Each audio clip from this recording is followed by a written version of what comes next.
Hello, everybody, and welcome to the world of Elizium, episode 24. I am your dungeon master, as always, Gothy. And, well, actually, before I go into when we last left our watchers, we do have a missing Slappy at the moment. He may be joining us later, hopefully. We'll see. Anyway, when last we left our watchers, the impending doom of the undead horde was looming over Dull Dawn, even after they had defeated the great Dracolich Carfax. So, basically, the entire party helped out with trying to prepare for the oncoming horde by doing various things, whether that be looking into research in how to possibly stop the horde, maybe, as well as finding out how to write contracts in particular. There was even a case of Vulen and Marie basically getting knowledge forced into their skulls through their eye sockets. Nix and Nevaeh tried to find out as much as possible about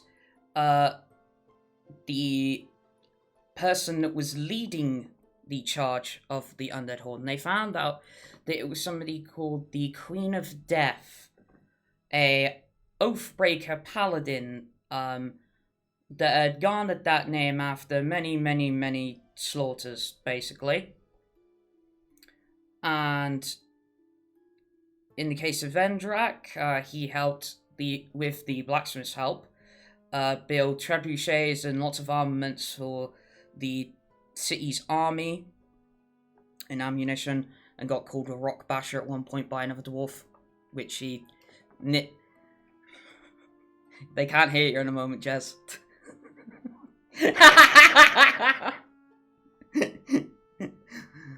Jez is now cussing. Nevertheless, and then Katterina was forced to basically be a watchtower in the sky at the command of Commander Talius. And eventually the night came where on the horizon, Katterina saw torchlight, and lots of it. And the army that they originally saw all the way back in Silverleaf was now, they realised, only part of it. As it was, at that point, they only fought a mile deep, now it's 3 miles deep. And as they prepared and stood at the walls of Dull Dawn, they saw the image of the person that leads this undead horde. And it was somebody clad in black plate with bone wings sprouting out their back. A woman with quite a ghoulish complexion. And there didn't seem to be too much to her. However, there was one thing, and it had been poignantly pointed out by Marcus, that this particular individual wears a collar around their neck made of metal, but has a purple gem in it. Marcus believes it's a soul annihilator. Basically, it will destroy the person's soul entirely once they die.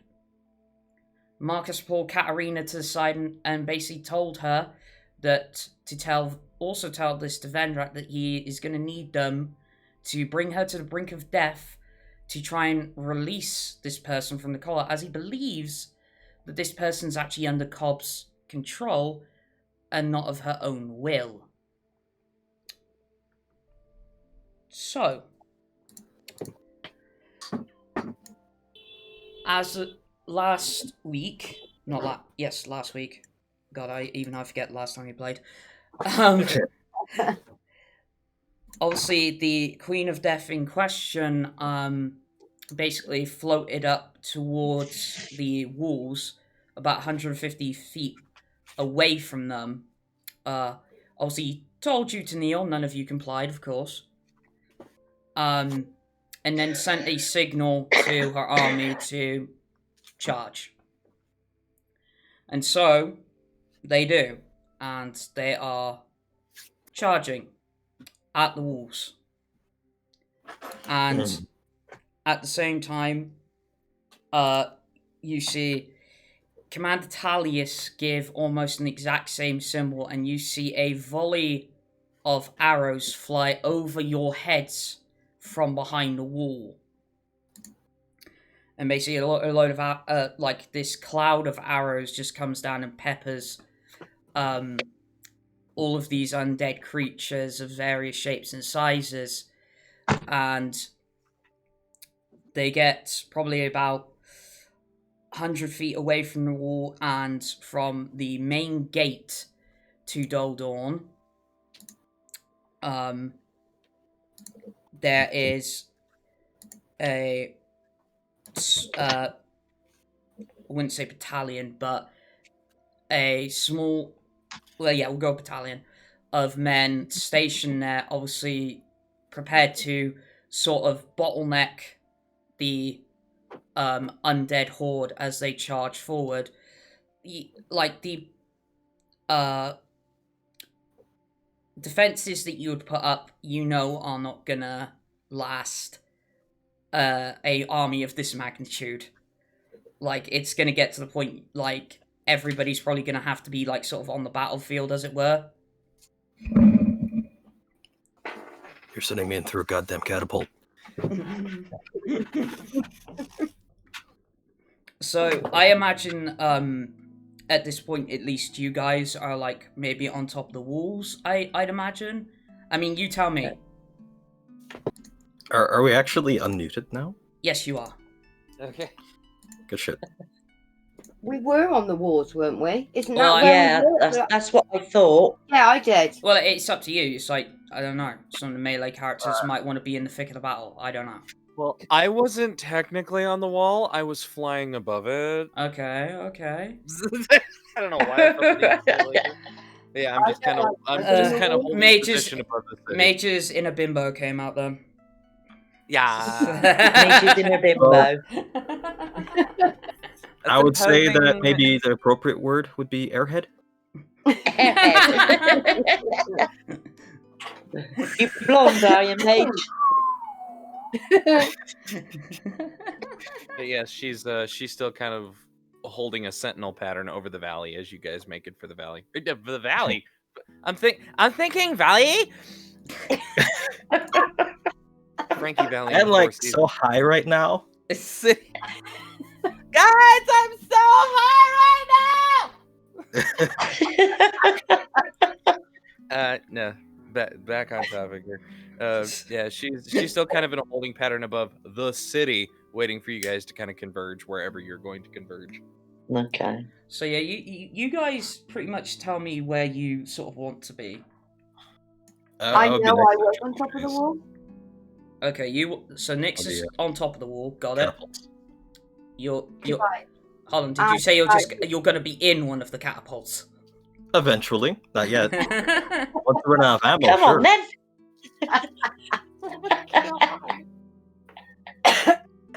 I'm mostly here to protect the catapults, I think, until we run out of ammo. I mean, Yeah. the catapults, Cannonball. like the catapults Won't be also, waves. because the catapults are like behind the wall, because obviously they can fire over the top of it quite Yeah. easily. Oh, you're gonna see. Yeah. Have the like obviously Queen of Death like motioned for them to charge? Oh So yeah. They passed her. Yeah, she's basically just sort of like hovering there as like the undead horde sort of goes. Well, actually, they don't even really need to go around her. She can like hover above them.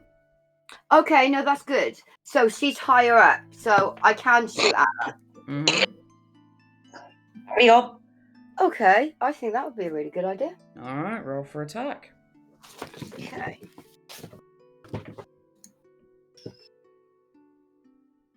Yes, 15 and that is 29. Oh, Nice. Good. Nice. D8.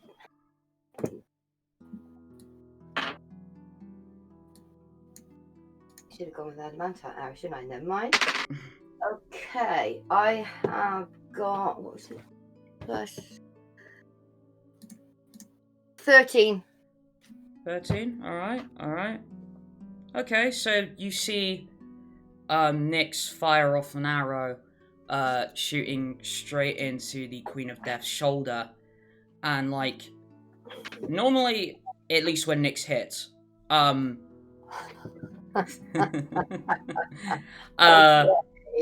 Jesus. hey, just ask Vendrak, you know. That's it, see? He's the one with the holes in his butt. But obviously, you know when Nyx hits with her arrows, they pack quite a punch. Like, this arrow sinks into the Queen of Death's shoulder, and she doesn't budge. Oh, really? Great. Well, It's like, yeah, it's like she's not selling it. but that's not really that much of a surprise. She's not going to be No. easy to damage her. So as long as she's kind of not looking straight at me right now, otherwise I might run away. So by the time like you've sort of done that, like the front line of the horde has sort of like come in reach of the defenses, as it were. And obviously you've got like in terms of the city's army, you've got like pikemen from behind like the behind the defenses, obviously like trying to jab in where they can, trying to keep the forces at bay for as long as possible. And like you like for those of you who have the vantage point of being on the wall or possibly behind the main gate, you do notice this 6 foot odd red person try and push their way through to the front. Okay. 6 foot red person. Okay. Do we have Or like Nesta and Tanaway with us? Yeah, I would say they'd be around. Okay. But yeah, so the king's trying to push his way to the front, as usual. Commander Talius in tow, and like she's trying to do the best she can of like sort of like keeping an eye on things as well as like commanding forces sort of where they need to go. And from the walls you see to like the just say from the walls you see Marcus and Ian skirt down one side of it, basically dropping into the undead horde. You sort of lose sight of them for a second, but then you see like this pulse of energy out of nowhere that probably floors about, give or take, 100 like undead creatures, and you just see Ian and Marcus standing in the middle. Ooh. Okay. And obviously, as you've seen before, like Marcus pulls out both his swords. They both start glowing intensely. One obviously more of moonlight, the dusk blade, and one sort of a prismatic rainbow color, which is the fairy blade that he has. Okay. And obviously, they start going at it with the undead that are around them, as Merlin and Teru begin to blast down with like AoE spells to down at, and like so basically all hell's broke loose at this point. That better be all hell. And One entire hell. Red guy. Sorry, repeat that, Princess? How far away is this red guy? That's the king. Big red. Look, the 6 foot red guy. Yeah. Oh, I thought you meant there was a 6 foot red guy like come in, like pushing through the army Oh, from no, the no, no, other no. way. No. Okay, let me just That's scrap our the red notes. guy. Mhm. Okay. Our Yeah, 6 our foot 6 red foot guy. red guy. I mean, Okay. if anything, Nix, you should have been the first one to recognise Yeah, I was Bobby. about to say that's my 6 foot red guy. And I didn't even know it. Yep. Katterina is going to zoom over so she's within range of Vendrak. Vendrak, you're going to get a message cantrip in your head that says, "Orders from Marcus: kick her ass, but don't kill her." And there's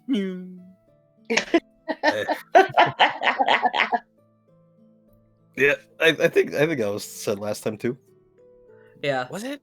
It was like, yeah, Marcus's words to you, Katterina, was, brink of death. Okay.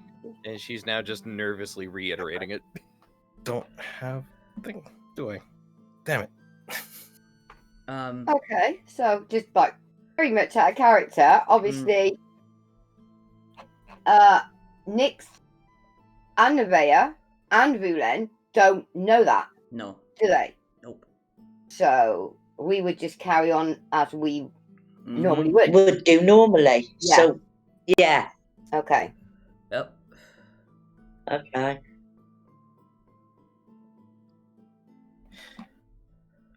Which could become a problem, I'm guessing. We'll have to yeah. we'll have to wait and see, won't we? Okay. Yeah. So yeah, the battle is at thick at the moment, and like now the trebuchets start launching the ammo that Vendrak had got for them. Awesome. Okay.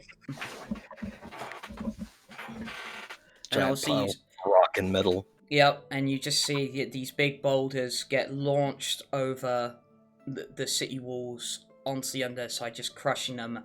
And actually, because like they're actual like boulders, like they actually do like a roll, and crush even more as they keep rolling. Yeah, they can't stop the weight.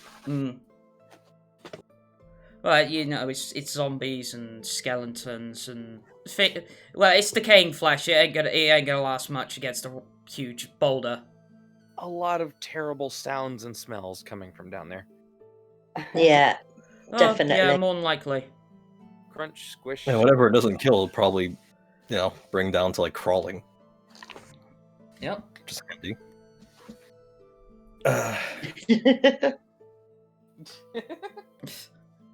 Damn, I wish I took motivational speech. Sitting in the catapult. This, men, is the day!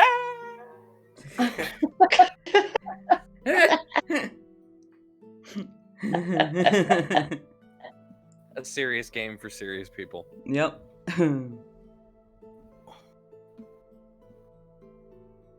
Oh man. Well.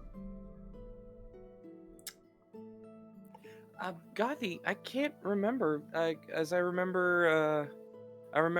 Refresh the player's memory here. Mm-hmm. Marcus told Katterina that she and Vendrak would be the ones he would want to know that, right? Mm-hmm. And this is the only ones. Fair play. Okay, I did remember correctly. Never mind. Carry on. Yeah. Okay. So, like, sort of at this point, like the battle started, like where you guys sort of like positioning yourselves, or like what are you doing to help,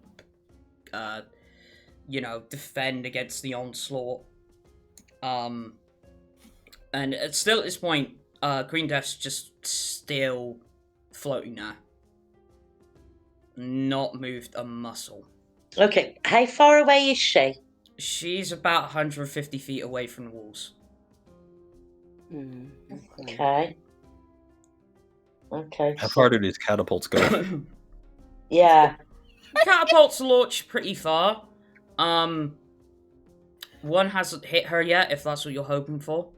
Okay.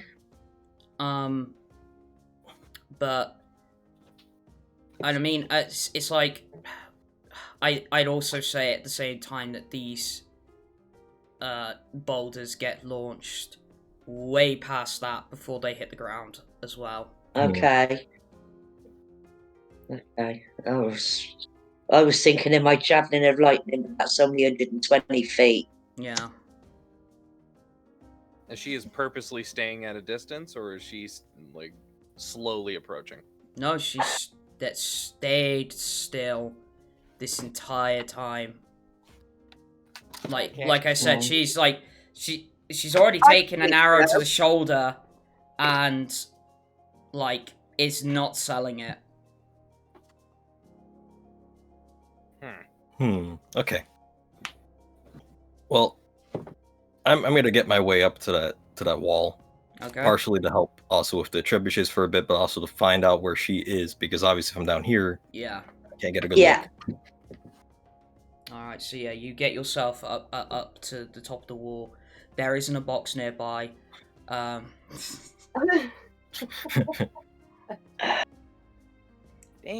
Nor anybody to describe it to you. I can't just like climb up. Yeah, remember when I described it like Helm's Deep? I was gonna get that joke in somewhere. But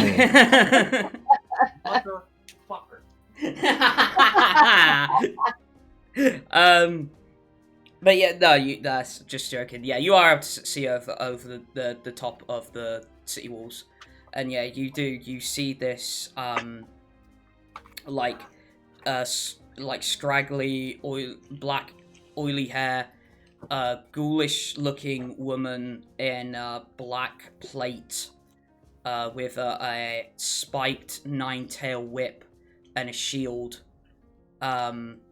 just hovering about 30 feet off the floor as the battle ensues around her. 150 feet away from the walls approximately. Okay. All right, I'm gonna do this whole like gonna like lick my finger, like put in the air and make like an L shape to try to like get the right like distance, and Okay. I'm gonna huddle on down. All right. Just be like, all right, man, I've got our next target, but we're gonna be using a little bit of an improvised ammunition. Or what have you got this time? A dwarven cannonball. I jump into the fucking. Fucking Christ. I want to go exactly over there. Make sure to rotate it, and I guess like kind of just explain the exact distance. And... Yeah, ironically, it's Dave that's next to you, because he's partially built these trebuchets. He's like sort of the one also manning them. He's like in sort of half armor. It's just like what he can sort of pick up or build, and he's put it on just in case. I protect myself. And he's like, "Are you sure about this?" No, do it anyway. You're in that case, you know that. Well, I've been through worse. You're gonna end up as a splat on the ground. You do realise that? I've got a hard head. Nice cold beer too. Hard ass as well. You land on one of them. You hear from somewhere on the walls. I hear it, but I choose to. I pretend I do not hear it, but in reality I do. Alright, so it's like you seat yourself in the giant spoon, as you called it. I got my shield, like covering my face. Alright. Yeah, you got plenty of padding. He's in. Alright, so it's like hands the sword side to right at all times, so until I get yeeted. Dave gives you a final nod and cuts the rope. And off I go. Oh, how fast is he flying through the air? Nix covers her eyes. Can't watch. So you see, it's like it's weird because it's like everybody, including the undead, are in the same mindset right now. In what the fuck is that flying through the air? Like, literally, like, the only person who's not paying any heedance is the Queen of Death herself. But yeah, everybody's watching as this dwarf-sized cannonball is flying through the air. And so, Vendrak, you're approximately at peak, about 500 feet in the air. 500? Oh, Yeah. shit. Upward, far more than forward, Jesus. Yeah. Alright, fine, I'll lower it a bit, but it's still gonna be a... No, it's fine. It's fine. Alright. Well, like I said, at your peak, so obviously imagine, like, obviously the curve, like, at your peak, and then it's like, you start falling. And I'm gonna try flying alongside him. Or at least try to Good catch luck with up. that. Oh, So, I could just picture it in my unless head. you have something up your sleeve, Vendrak, I do. okay, good, because you'll be taking a considerable amount of falling damage. Yeah, I will be. But then again, some of the blow will be taken onto the woman if I aimed right. Alright, so... Okay, If you so hit. what I'm gonna have you do in this scenario is, I'm gonna need you to sort of, like, basically what I'm saying is I'm gonna have to make you make a dexterity check. Oh, fuck. A dexterity check. Yeah, to sort of, like, make sure that you maneuver yourself in the air to, like, sort of, like, launch onto her. Because it's all very well that, yeah, you've been launched into the air, like, you've measured the distance or whatever, but, like, you could still, like, land, like, 5 feet away from her to the right. Like, because when you're in the air, anything can happen. 5 feet to the right, you say? Well, no, I'm Yeah. just saying that's what could happen. So that's why I try to say, like, make me a dexterity check to see exactly where you end up. Alright. I'll do it. This will be a little bit interesting. Fuck. What? I hate this thing. As he's curving toward the ground and I'm trying to sail on behind him, I Mhm. yell out, "Land on your feet!" Take a D6 of Bardic Inspiration just in fucking case. Alright.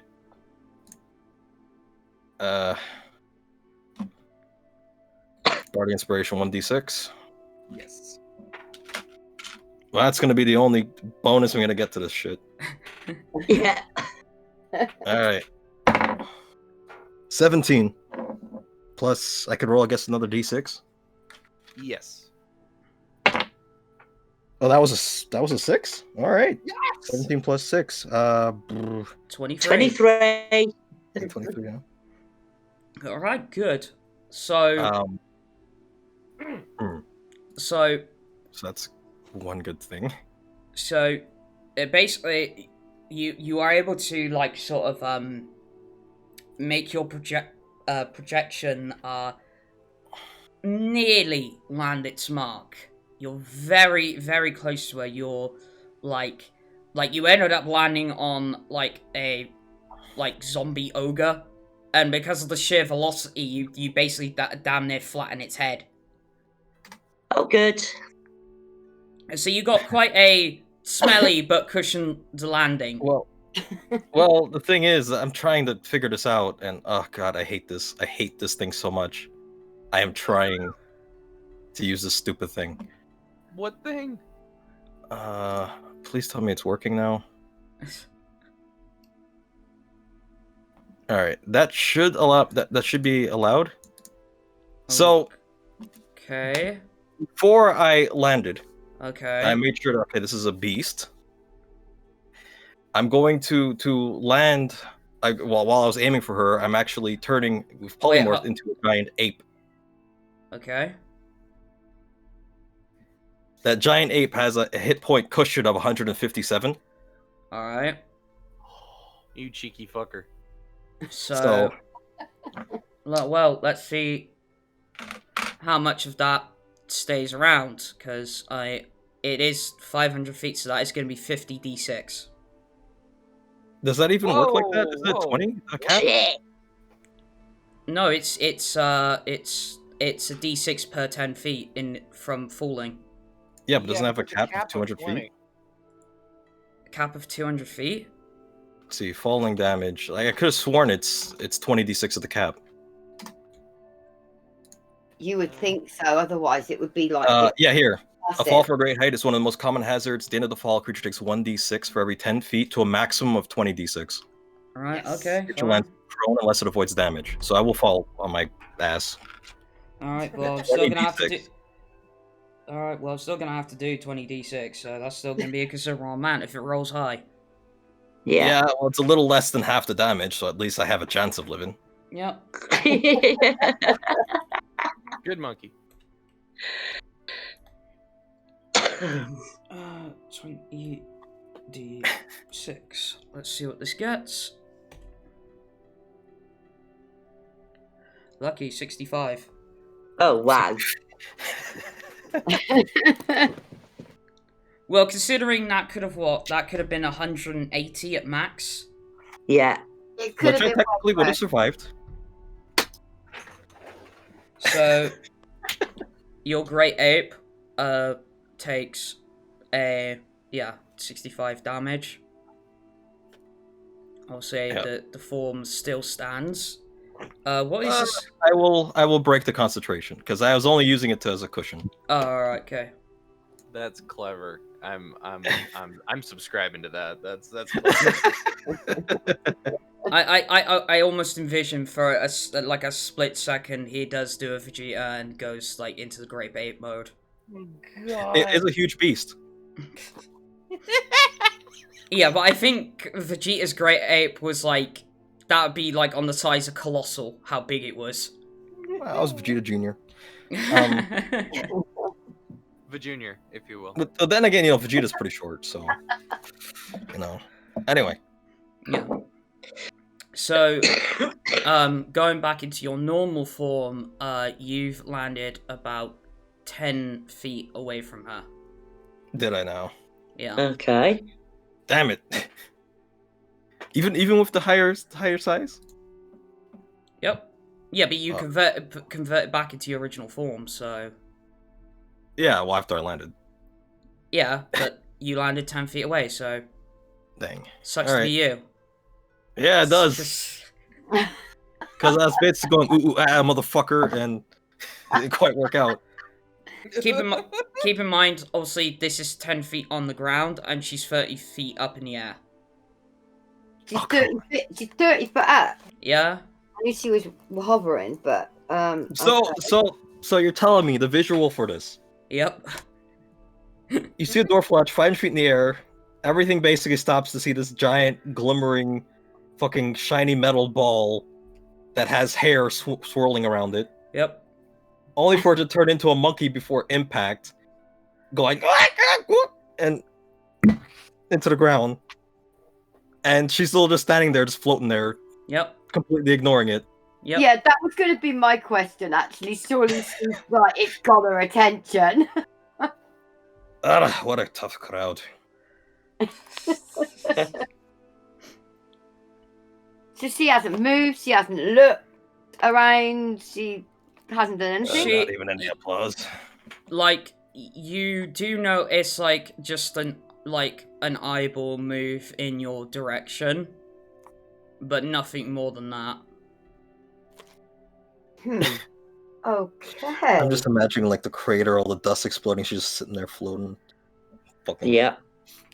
God, I want to draw that. I want to fucking animate if I could. I would animate that fucking scenario. Now that you mention it, this is DBZ as fuck of a visual. Yeah, actually, it's a failure. Like it's like the opposite of what normally happens. Usually, I kind of hit connects, but it's not just you know. So much paperwork. This isn't even my final form. Okay. Hmm. Well, now here's so I'm next near her, I guess. Yeah. I can't reach her. Damn it. Okay. So, Yeah, I guess at this point we need to move over to the table. Oh boy. Okay. I'm thinking of what the fuck did I do? I didn't think this far. Alright, so I Ugh. go set up the table. So, How high can Vendrak jump again? I doubt it's 30 feet, dude. No, it's only 6. So That's still a hell of a vertical. I'm so apart from Vendrak, now obviously this is gonna be scaled down a little bit because obviously I haven't got 150 feet of boardroom, so so I'll plot. Yeah, I was actually going to ask what happens if some of us are still on the wall, some of us Well, are down in the action. That was and... kind of like why I asked you where you were. So Okay. I'm gonna place like Nyx up here. I wonder what the undead will do in my situation then. Are they going to start swarming me? Yeah. We'll find out, won't we? You would think so, wouldn't you? Katterina, like where? Oh, there's a sort of spell for that. Well, what's that? Where exactly do you like want to be placed, as such? Because I know you're. well, you're I floating essentially, around. I essentially followed his full arc, and I'm still flying. I think I have a couple minutes left on this, so I'm gonna concentrate as long as I can. Okay, I guess I'm kind of circling above him. I'll place him next to you. I still haven't unpacked my flying stands. I apologize. No worries. I'll put Vulen over here for now. Yes, please. Nevaeh, where do you want to be? I'll be by next. All right, so you want to be on top of the wall?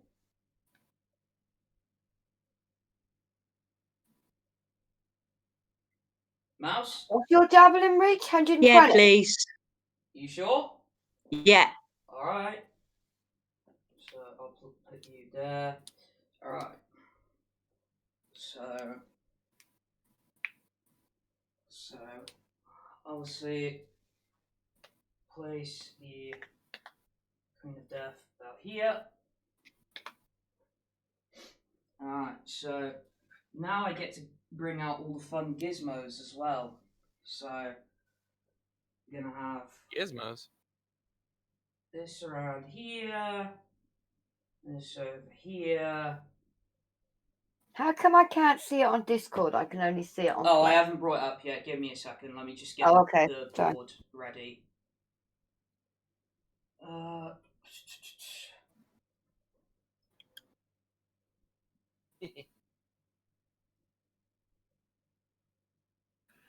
I apologize if these are not correctly in the squares because of the light shine, I can barely see the squares, so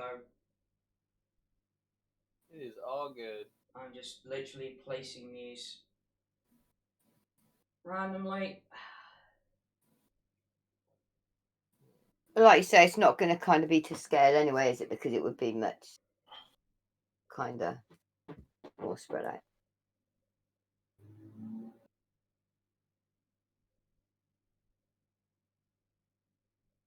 Oh, he's big.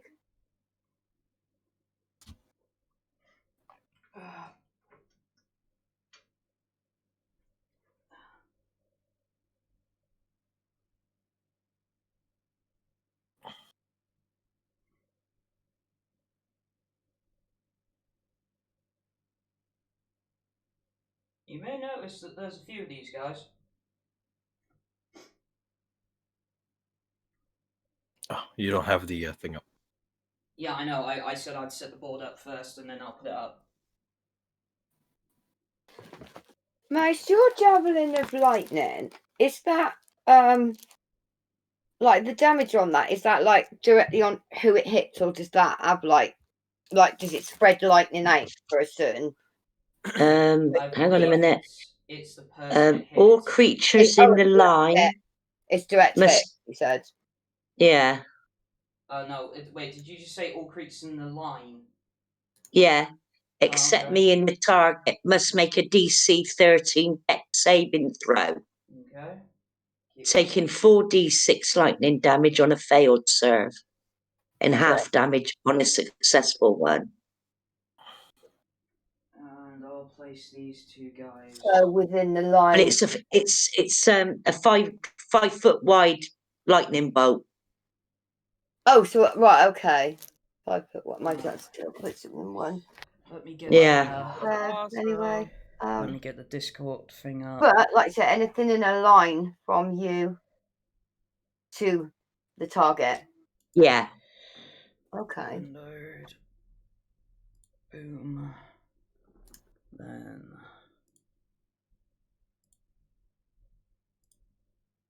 There we go. It's on the Discord now. Mm-hmm. What the fuck? There we go. Will do. So let's see. So Well, Aha! let me green for a minute. So yeah. So Nessa and Tanaway are behind me and Yeah, Nevaeh? they're I'd imagine they're on the floor, like behind the gate. Okay, so they're actually lower then. Yeah. We're on the top bit of the wall there. Yeah. Okay. that's a big boy. Mm-hmm. So, I need everybody to roll me initiative, please. Okay. And I forgot to bring something up myself. I'm an idiot. Oh yeah, Sentinel Shield. Okay. Right, are we writing it in, or do you just want us to say? Write in, please. Okay. In general? Yes, please.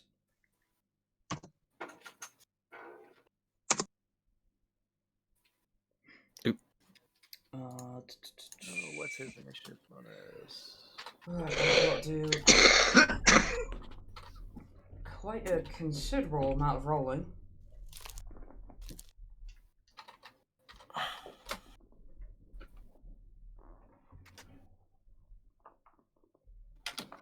God damn it, Vendrak. Oh, I've got to do Tanaway. I just got You got yeeted off a 22. fucking like a fucking cannon. Hang on, this Unexpected is go just first. initiative, isn't it? So it's just a D20. Yeah, Yeah, D20 plus your yeah. Dex mod. Yeah. Oh, okay. Grab my number for a minute. Scrub. Alright, so now I need to get up. Oh, God. This is going to be going back and forth in the monster manual like never before. Right, Tanaway. Need to get you some cards to print out. Yeah, I should probably do that in the future, but, you know. Tanaway, where's Tanaway? And this might be a little easier to keep track of everything. Like if you got like certain cards just already there. Oh, for goodness sake, I was looking at Tanaway. Right. Grab my one again. Oh, just For fuck's sake. Right. just mine edit your is message 14. instead of. It's the very last one. Right, you know, now let's this go is delete Tanaway's these. sheet. I can Fucking delete this. hell. There you go. 7. Thank you. Should have my glasses on, really, shouldn't I? Yeah. Right. Glasses do tend to help you see. They do. Here we go. Alright, do this one next.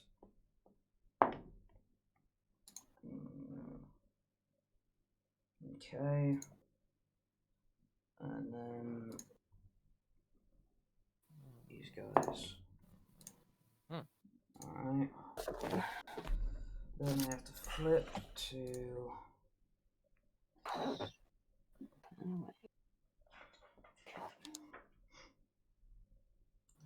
No.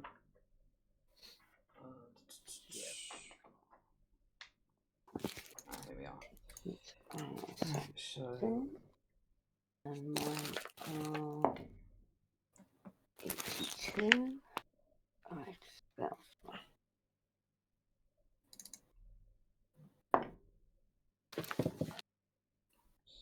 Okay. What is that? Right, got it. You know what? That'll work.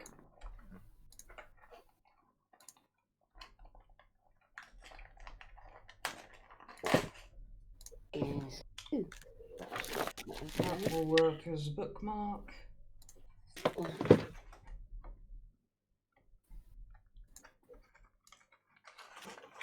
Tend your animals. Oh, Alright. shit. Tend your animals. Damn it. Alright, so, is that everybody? Yeah, it is. Okay, cool. So, the first to go, is Nevaeh. Okay. Right. Where I am on the wall, how far is the big giant thing from me? What? The ogre, I think she means. Yeah. Right. Well, if you're gonna use your javelin, probably within distance, easily. He's in distance. Yeah. Okay, so could I use the javelin of light then? Yes, you could. Okay. So Hold on. that's what I'm going to do. So hold on, I need to create a line between you and it. So 1, 2, 3. Okay, so those three will have to take. Actually, wait a minute. Yeah, 2. Got ya. Okay. 25. On, I gotta make dex saves, haven't I, for the people, the guys that hits as well. Oh, yeah. That doesn't include the target, though, does it? It's just the people in between. Is that right? Yeah. Well, they're both gonna fail anyway. Okay. So more than likely they're gonna get just obliterated by the lightning. Cool. Good. But yeah. Okay. So, but these zombie, I believe, should hit. And Yeah, now, that'll hit that. D6 plus 5, so that's 11. All right, and then you've got to do your, was it 4d6 lightning? 6. No, isn't it another 4d6 of lightning damage? Okay. Is it not 6. not 66? No. 10. Okay. 16. 20. 20. Is that in total? Yeah. Okay. Oh, no. Sorry. 25. 25, got ya. Alright, so, and yeah, those two guys, so it'd be, oh my god, this one, completely gone. Awesome. That's 2 then. Lot more to go. And I'll see he's taken some damage. Okay, cool. You doing anything else, Nevaeh? No, I think that's it. Alright. Hang on. She's got extra turn. Oh yeah, extra attack. Oh, hang on then. But you'd have to use a normal javelin for your next attack. Yeah, that's fine. So that is 21.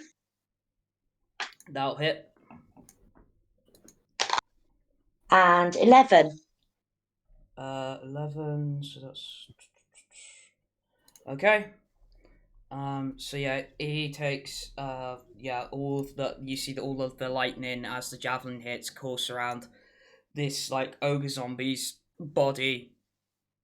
And then obviously amidst that, you throw another javelin, that sticks him in as well. So he's got like 2 javelins just sticking right out of his chest. Brilliant. I like that. Alright, so next up is the Minotaur skeleton.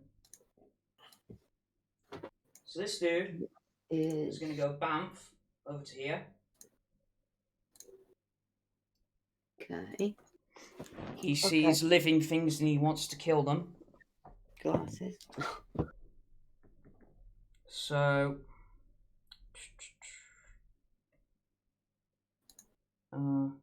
Is that Katterina and Vendrak that he's by?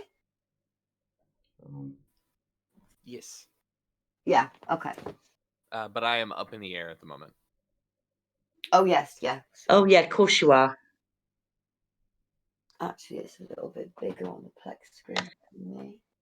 Let's have a look at this.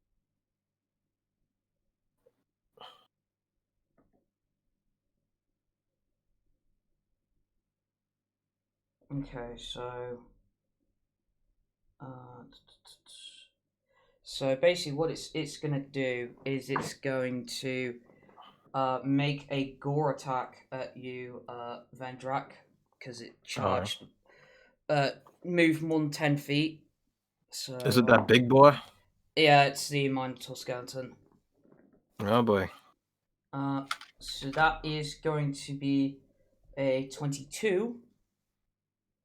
Damn. Is that just over? I believe that is for you. Just over. Fuck. All right. Wait, what is your AC? 21. Fuck it. Can I use my reaction this turn? You certainly can. Alright, 2 sorcerer points down. We're gonna bend luck. Subtract 3 from that 22, please. Alright. But he's still gonna have to make the saving throw. Get knocked prone. Yep. Well, no, actually not prone, but well, you'll find out. A saving throw. Okay. What? Ella? What attribute? It is a strength. Strength, huh? Yeah. Am I proficient in strength at all? I actually haven't checked. No.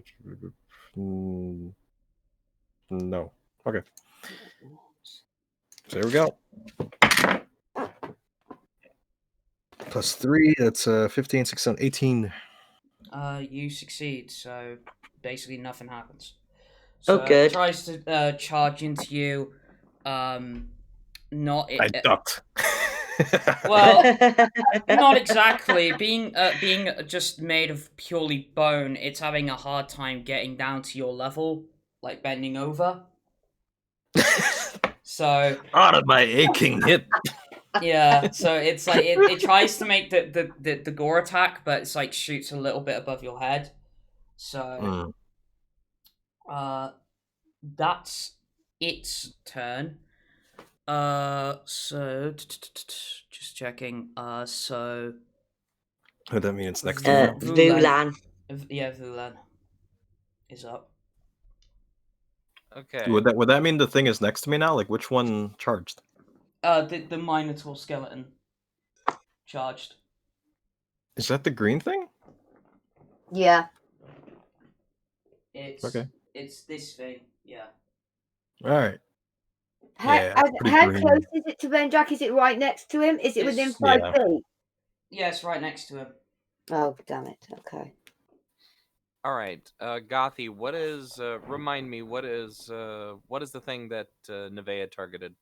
It is an ogre zombie. Okay, that big fella back there. Yeah.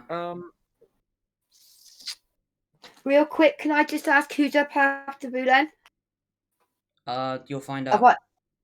No, okay. Have I got enough time literally just to run to the bathroom? Yeah, you should do. Yeah, okay.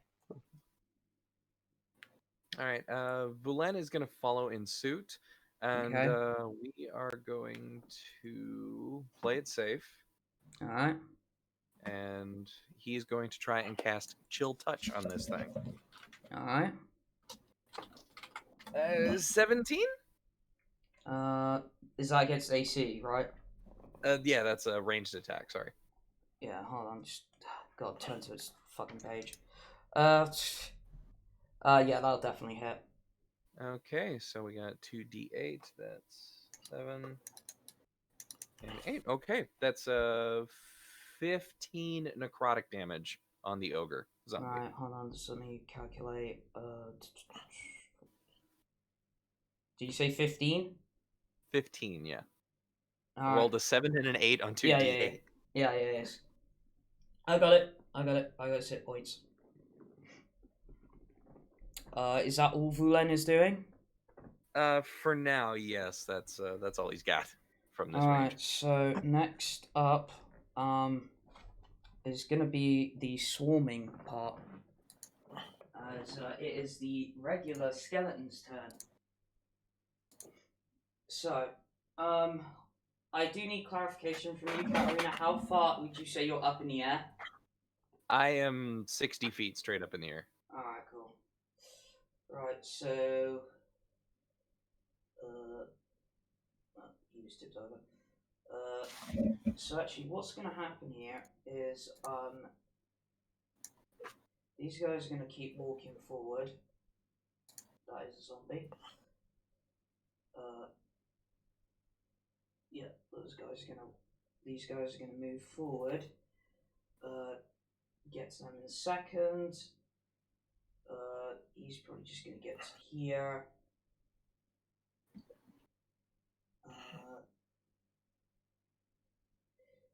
Get around here. Yeah, I got a lot of miniatures. I gotta keep track of. Just move these guys. I think, yeah. Just move a lot of these guys slowly up. Alright, and that's, the only ones that are going to do anything are the ones right up next to the gates. Mm. And, they're just going to try and bash through the door. So I do actually have an AC for the door, so don't worry.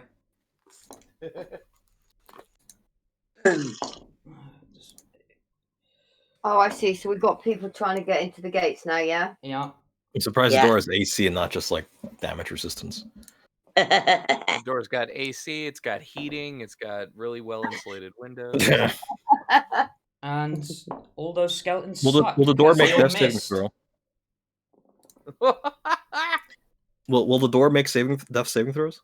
Maybe. We'll find out. It's a sentient door. That'd be pretty fucking dope. Let's not mince words here. That'd be pretty cool. Alice in Wonderland type shit. Okay, so then next up is going to be the zombies. So this zombie is going to move in here next to you. This one's going to go in here. This guy's going to come up around here. And they're just going to, start moving in. And getting a bit cramped around here. So.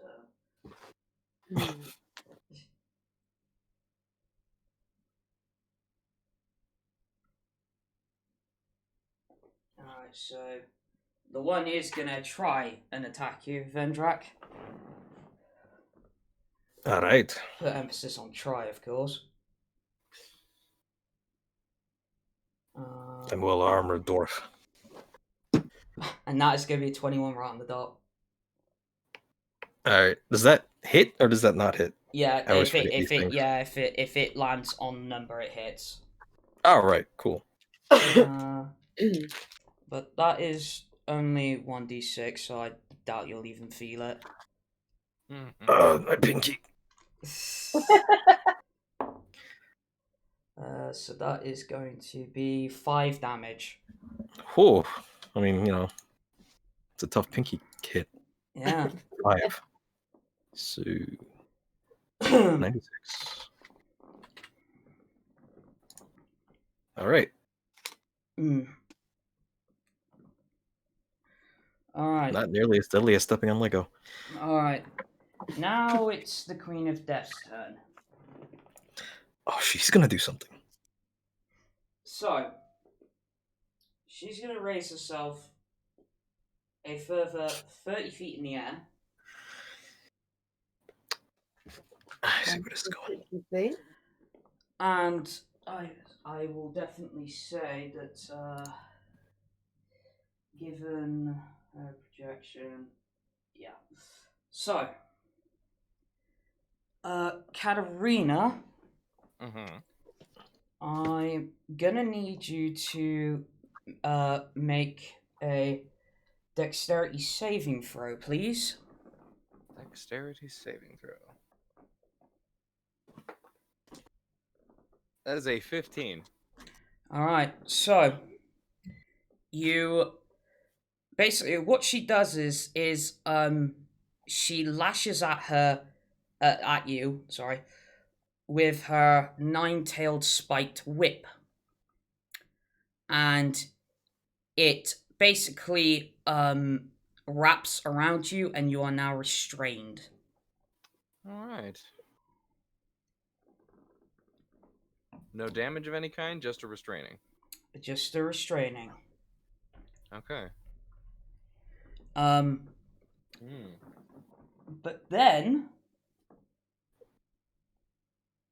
actually no, because she's not gonna do that because you're already right next to her. So yeah, she's gonna have you sit there restrained for a moment. So yeah. Alright, so next up would be Nyx, you're up. Restrain the emitter. Okay. Behind the Minotaur. Mm-hmm. Right, hang on. Let me have a good look. Glasses on. At least I'm seeing this right. Right. Okay. There is a guy right behind the Minotaur. Mm-hmm. Over to the side a little bit. And then obviously there is another guy right next to that guy, yeah? Yeah. So that would mean I mean, am I right in saying so I mean, if you're aiming for this guy, you get this guy and this guy. that's my plan. I'm aiming Alright. for the middle guy. That's what I was just gonna say. Alright. So I am gonna do right. Hang on, let me think. No, I'm gonna cast Hail of Thorns. Alright. And make sure I'm looking at the right sheet this time. Make sure it's mine, not Tamara's. Yes, it is. Okay. So that is 19. 19. That'll hit. Cool. So Hail of Thorns. Hang on. Is they're within 5 feet. Okay, they've got to make dex saving throws. Okay. That's a 1, so that's gonna fail. And then there's only a 7, and that's a 4. So they're all gonna fail. That's a D10 piercing damage on a fail. Yeah. Okay.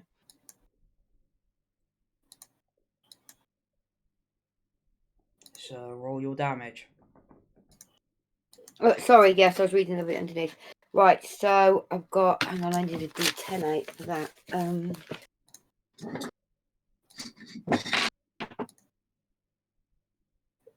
Okay. So how many points? Hang on. That was right, wasn't it? 1 D10 on a failed set. Yeah. Okay. Okay. 9 plus.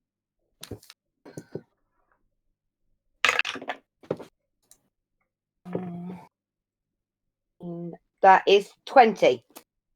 20. Alright, so well done.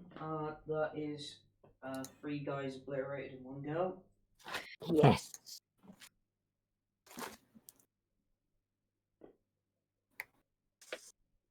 My time.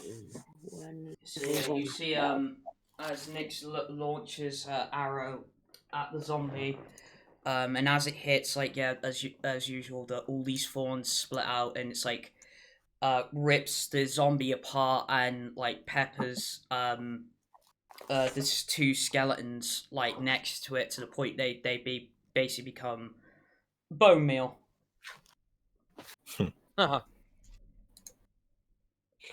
Okay. Feed him to Tanaway.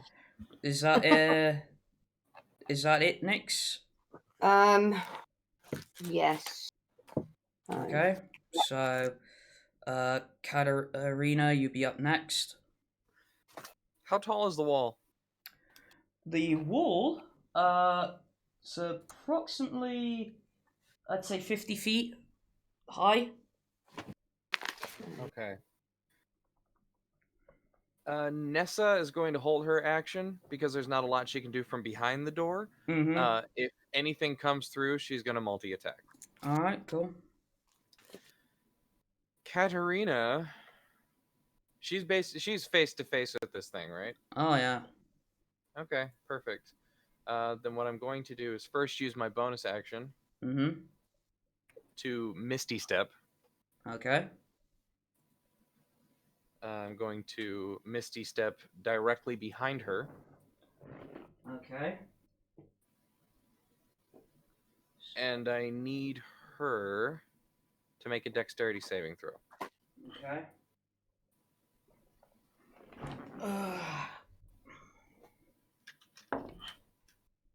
Not 20. Hey, it works for me. She's still going to take half damage. Mm-hmm.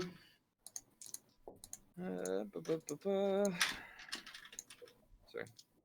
Gathering dice here. Yeah, no problem.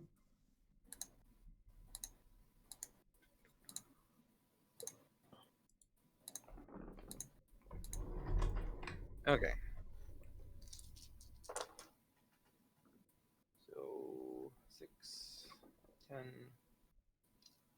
11, 15,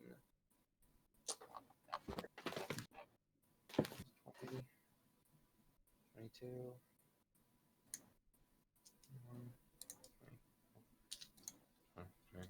Okay, so that's half damage. So, third level lightning bolt. She just took 14 lightning damage.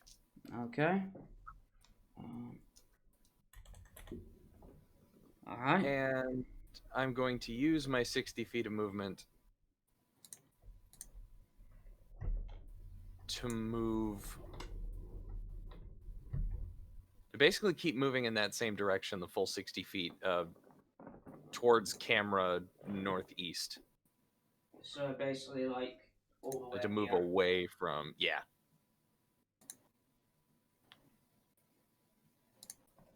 All right. And I believe that's it for our turns. Okay. So next up would be Tanaway. Okay. Until they actually break through the door, if they do, something comes through, he can't.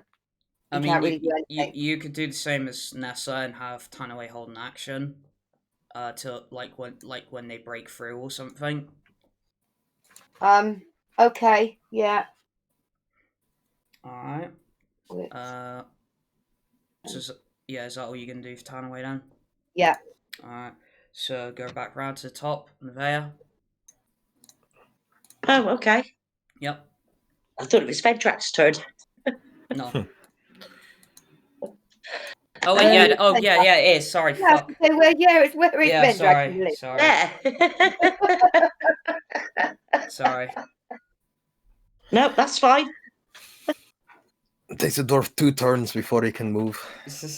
Yeah, sorry. Sorry, Vendrak, go ahead. I was about to say you almost got overlooked. Yeah.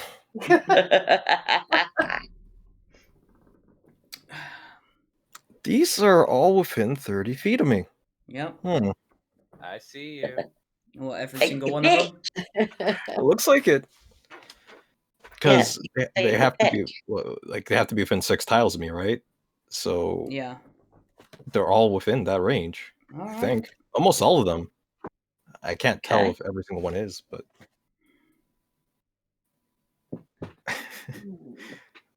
well, I guess I'm going to do the old staple at this point. Yeah.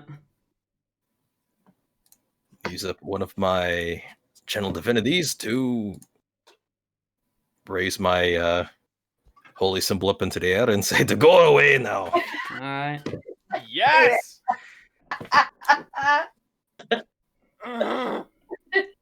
Now, remind me again what this affects exactly. All right. So they need to make a wisdom saving throw. Okay. So.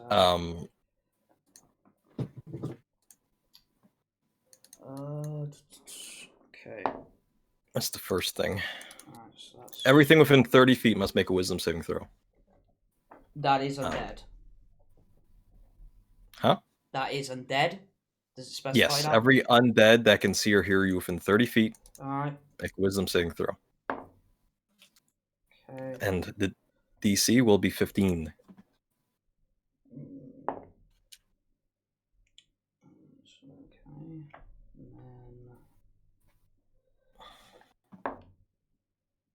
Okay. Okay, so you'll be glad to know that every small critter Mhm.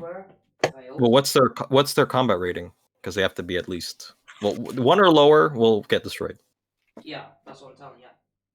All right. Anything higher could be turned and just run away. No. Oops. So yeah, basically, Vendrak does what he does best and basically obliterates all of the small ones here. Mm-hmm.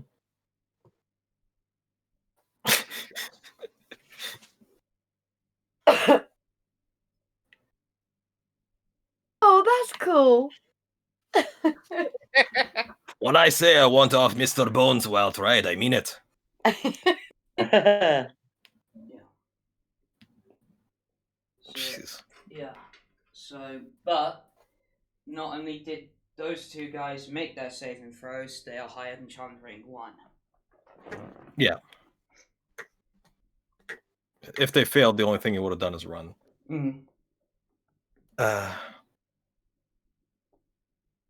Okay. All right. Well, at this point, I suppose I could do more, but I think that's good. Alright. So that's your turn, right? Yes, that will be my turn. Alright. Okay, so I was worried I'd have to bust out the other thing. this guy is gonna go here. Oh, hello.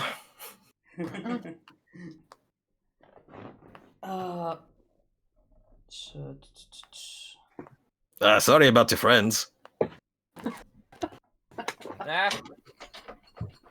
He didn't care for them much anyway. They always made fun of his size.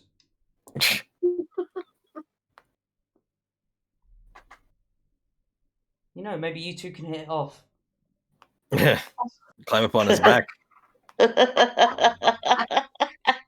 It'll be like the Borderlands 2 enemy when they get on top of a Well, Goliath. I'm assuming a 9 doesn't hit you. Alright, so again, same as the Minotaur, completely overshot with his fist. Just looks down. Hey, stand still. I mean, he would say that, but he's missing like the bottom of his jaw. Yeah, Oh, okay. yeah, I've been there. I know how it is. Okay, so now it's back round to the top. With Okay. Nevaeh. Go for the ogre again. Alright. Okay, 25. That's gonna hit. And 11. Okay, got it. Another Good. attack, obviously. Okay. Yeah. 22. Hit. And 10. Okay. He's starting to get like 4 javelin-sized holes in his chest at this point. They're sort of like Good, coming good, good. together and forming like a shotgun blast through his chest. Oh, cool. Really good. I like that. So next up will be No, it would be Vulen? Minotaur skeleton. Oh. So the Minotaur skeleton is going to, because it can't charge, is just going to make a melee attack against you, Vendrak. All right. That'll be a 17, so that lifts. And that's pretty much all it can do. So, yeah, Vulen's up next. All right. For the sake of expenditure, Vulen is going to stick to the chill touch on the ogre zombie again. Okay. So roll against AC. 13 total. Yeah, that hits. Sweet. Okay.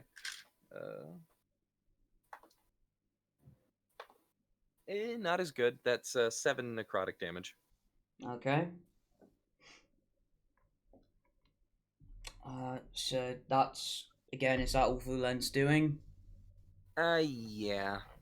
Okay. So it's Queen of Death's turn next. So We not got a figure on the board map for her. yeah, see her Where? here. Oh, that's her. Oh, Yeah. okay. So what she's gonna do? She's just gonna lower herself back down 30 feet. And that is really all she can do at the moment. So. So she's back down to 30 feet. Yeah. So with that, it will be Nyx's go. 30 feet. Alright, okay. She's the one in me. I can't do what I was gonna do then. Okay. Right, okay. I'm gonna use my bonus action and do Hunter's Mark at 3rd level. Yep, sure. Okay. And yeah, so I'm aiming for her. Okay. That is 28. Now hit. Oh, Jesus. And let me 1 second. So D6 as well. And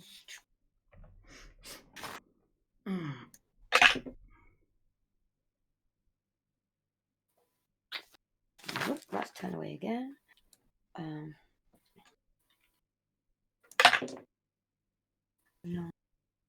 16. 16. Let me just put that in.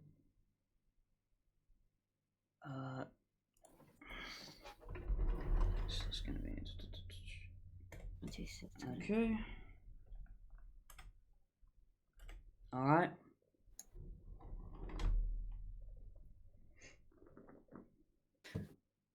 Okay. That it for Nyx? Yes. All Sorry, right. I was just reading the 10 away, but he can't do anything anyway. As this react. All right. So Katterina. Yeah.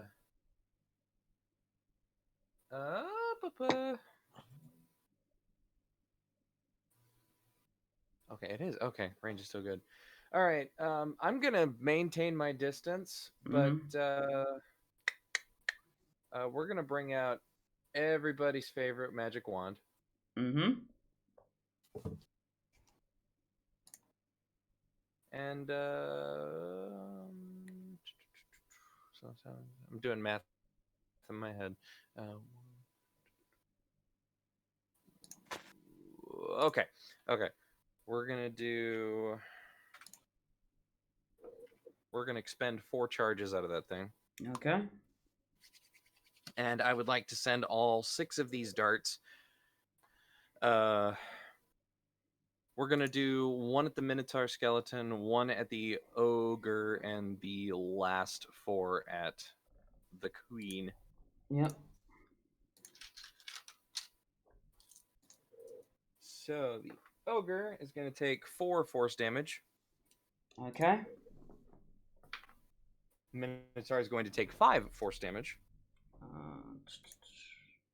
Okay. And the queen is going to take 2, 5, 6, 11, 13. And the queen is going to take 13 force damage. Got ya. And as my bonus action, we're going to scream from the sky at Vendrak. You keep weird company! Don't die down there! Enjoy your D6 of Bardic Inspiration. Nice.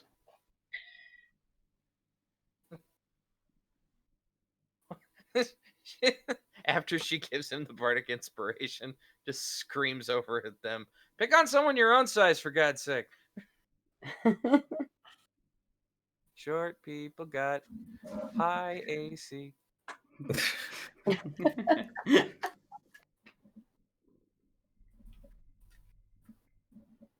Looks like they might have needed the handicap.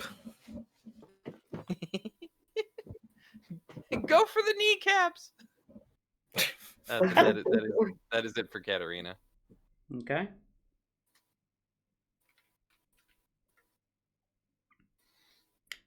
So that'll be Tanaway next, but I'm assuming you're doing the same thing with Tanaway. Yeah.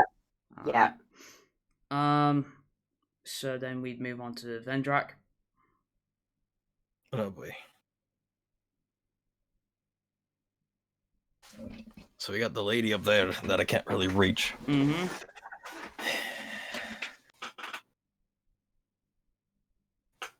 Can't exactly climb up on them either.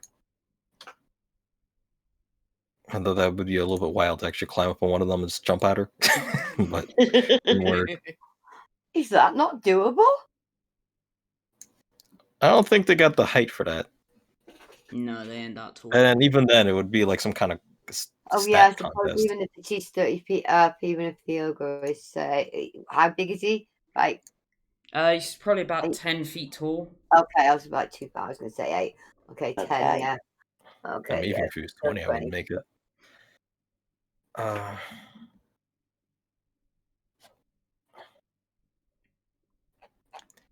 I don't need to use magic every turn. I could, but I don't need to.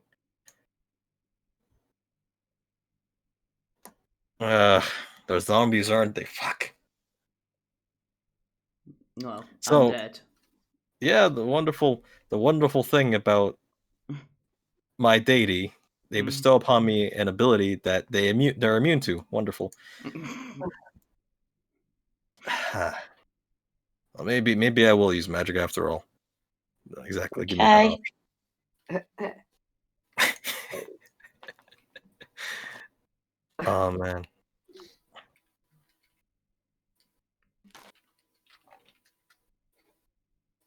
You know what?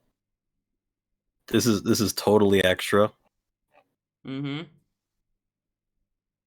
I like extra. But I'm going to. Oh, interesting. I'm going to cast Dawn. Okay. Don Corleone, Don Henley. Please explain thing- to the class what that does. Well, first of all, this thing costs 100 gold, and I'm assuming let's just take it out of my pockets Yep. at that point. That's how we're doing things.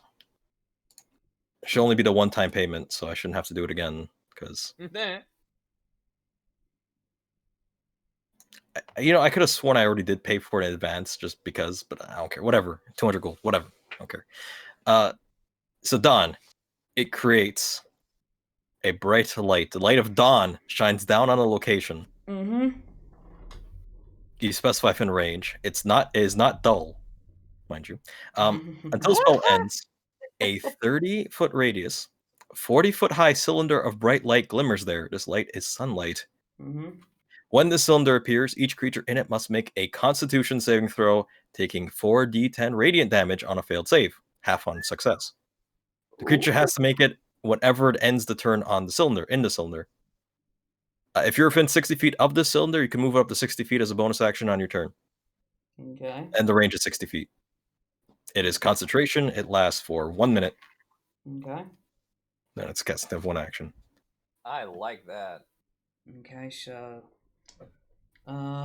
these guys have to That make means con How wide saves. is this cylinder, did you say? oh, it's big. Let's see. Yeah, it's quite big. 30-foot radius. Yeah, that's Thirty- huge. So that's 60 feet Diameter. completely across. Okay. I mean, Uh, given that range, it might friggin' hit everybody. That's it what hit I myself was thinking. unless I aim it right. Let's see.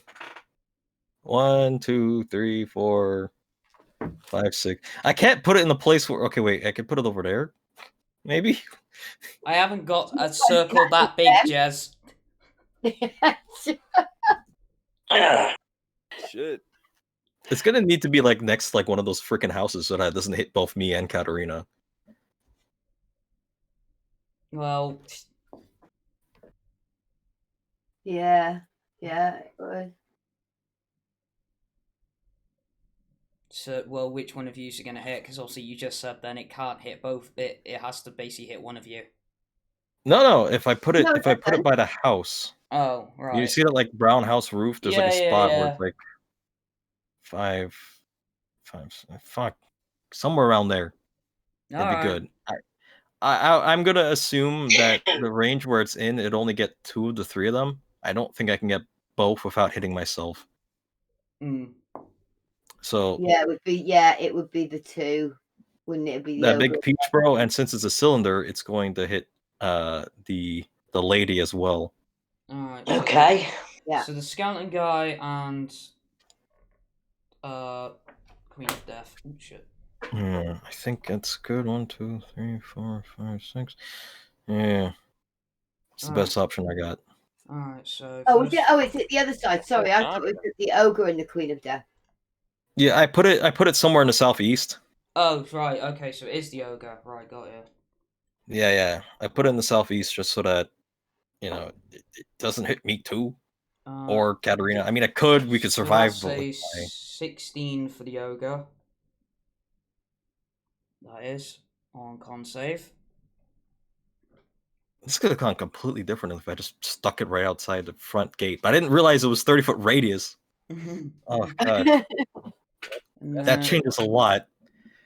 And then for the Queen of Death, that is going to be 20 altogether. So wait. What are the 2 saves?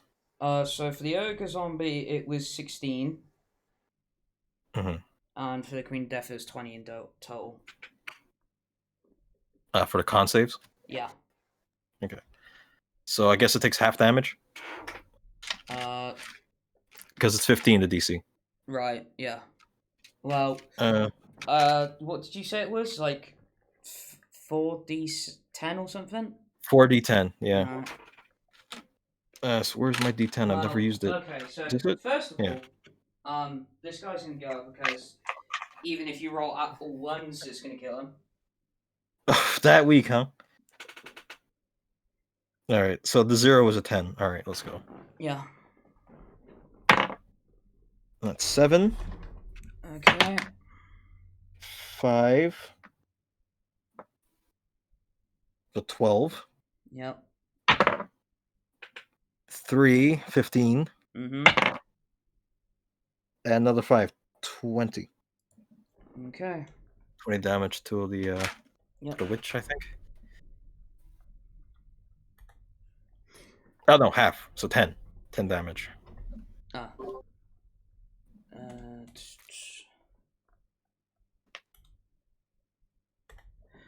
Okay.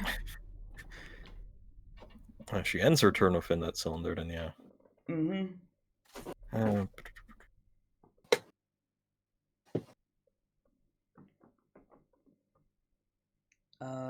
So It's so weird that I can't prevent people from taking damage. Like, Just, it just attacks just, everything. just so I remember, how high was the cylinder?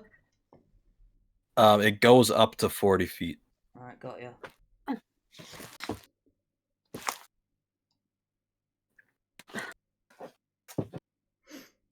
So we'd be back around to the top, with Nevaeh. Oh, yeah. Okay. How far away is the Queen of Death from where I'm situated? Long enough for a javelin. Okay. Are you raging? That's I'm about gonna 35 rage. feet. Yeah, I'm gonna rage and javelin of light then. Oh, hang on, you can't though, can you? Why not? I think you have to go pick it back up, don't you? It's not bad, isn't it? Isn't it one use every 24 hours? Yeah, yeah. One use of the magic spell effect. You can use the javelin regularly after. Oh, okay then. Well, I'll just use the javelin regular Yeah. with the rage. Okay. Yeah, it's still considered So- magic for damage resist, but That is 24 Hit. and 11, 13, 12, 13, 14.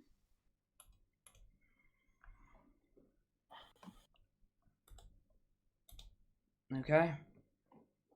And That was- again, Yep. What on Queen of Death, isn't it?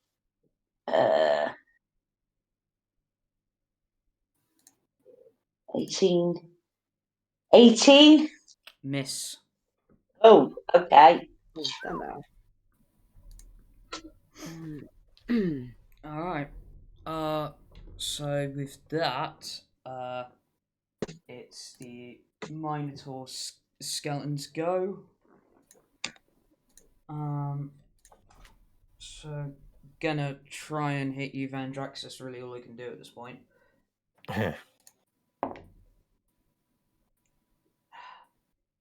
21. ah, So it hits. another hit. Okay. Here.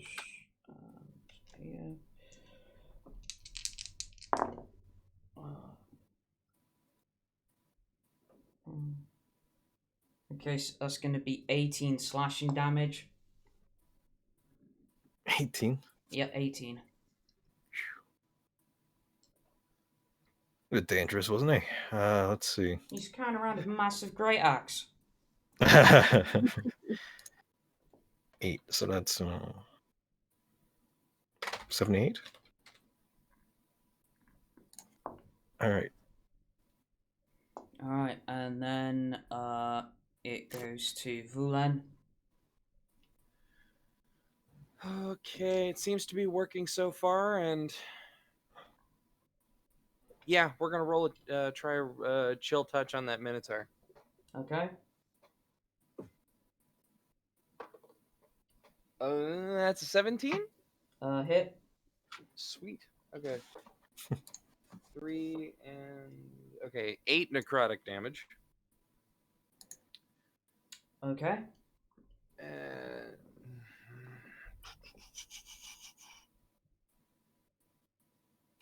I'm gonna have Vulen move his 30 feet. Are there stairs or a ladder that leads down? I'd imagine there'd be stairs or a ladder, but it'd be on this side of the wall. Oh, sorry, which side? So the Oh, there's inner, your finger. yeah, inner side. Okay. Yeah, I'm just gonna have him stay on the top of the wall for now. That'll do it for him. Alright. Alright, so it's the Queen of Death's go. So she noticing that she's in quite a bit of danger, she's gonna fly 30 feet up. So she's out of the cylinder.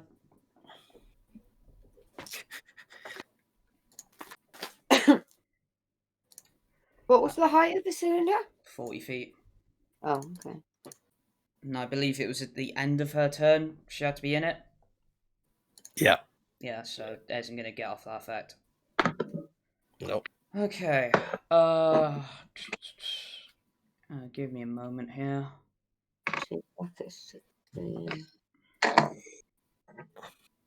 No, I've learned something today. But stronger zombies? No. Paladins are shit at range.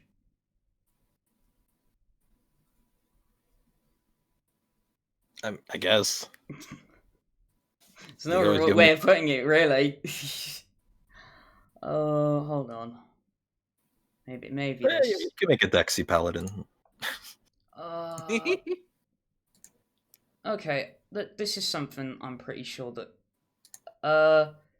Does anybody have inflict wounds at hand? At hand. Yeah. I mean, it's in my spell list. I can tell you about it. Yeah. I think. Inflict wounds. I think it was at least 3d10 plus 10. 3d10 plus 1d10 per spell level. Okay, It's so a spell melee attack. spell melee attack. Fuck. Okay, forget that one. Yeah. Uh. I don't know if you have Guiding Bolt. That's a spell. God, I don't think there's anything she can do.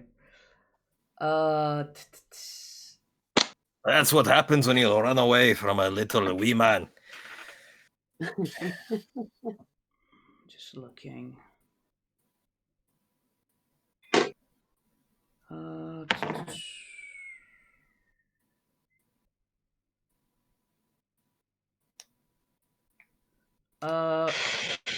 Fuck, I need to look at what's if any of these are range. Because otherwise. Vendrak. Eh? For yourself as well as others that may get it in the ensuing fights. The bardic inspiration that I have is combat inspiration, so you can use it for the other stuff. You can also use your reaction to add it to your armor class when someone attacks you, or it can be a weapon dice. Like damage dice, sorry. Chance to hit, chance for damage, plus to armor class. Okay. Yeah. As well as the skill rolls and stuff. Cool. Cool. It's a free d6 of damage when you use a weapon attack. Mm-hmm. I sent you a message. Ooh. Oh, did you? Sorry. Oh, 1 second. Oh, thank you.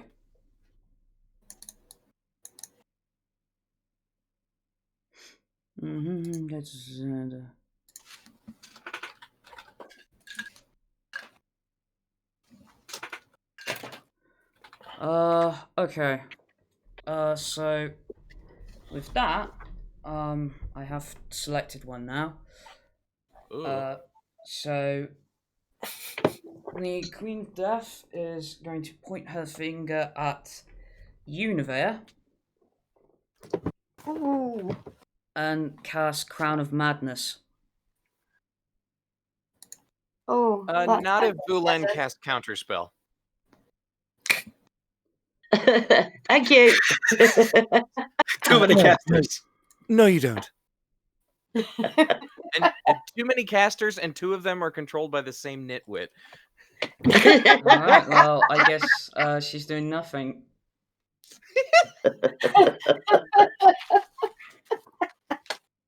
Nothing dear personal. We just want to live.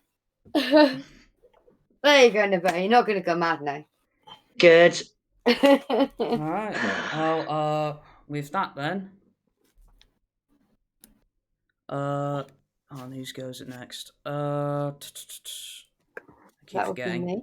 Yeah, you're up. Okay, right.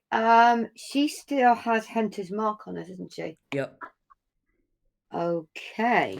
Yes. Right then. So. Okay. So, yep, let's go her again. And that is a load of shit, is what that is. Okay, so that is 18. A miss. And I knew that was coming. Yep. Wait. Let me double check something just yet. Don't quit on me.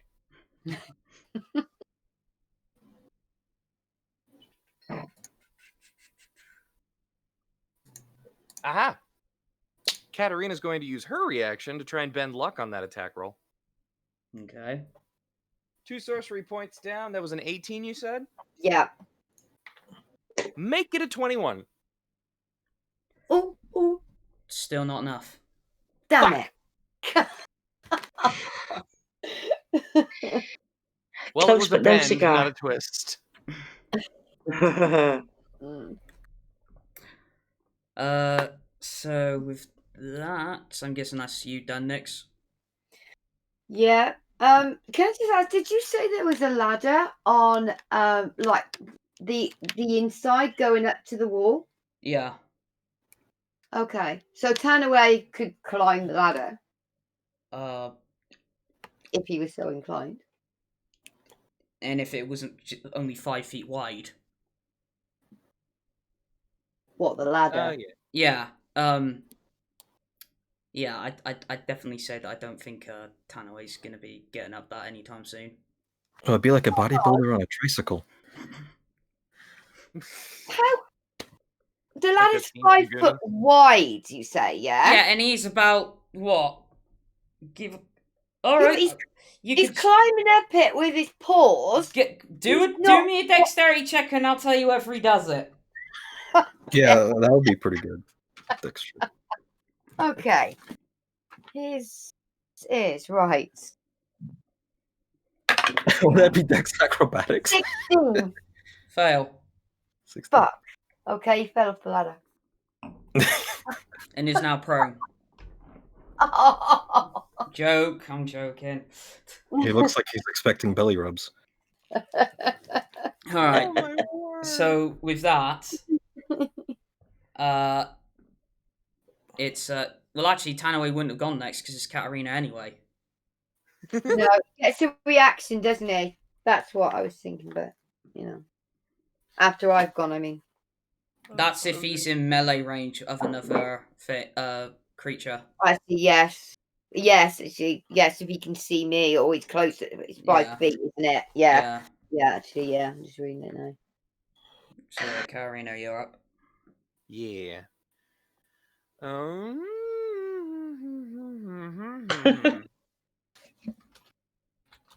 Okay. Okay. Here's what we're gonna do.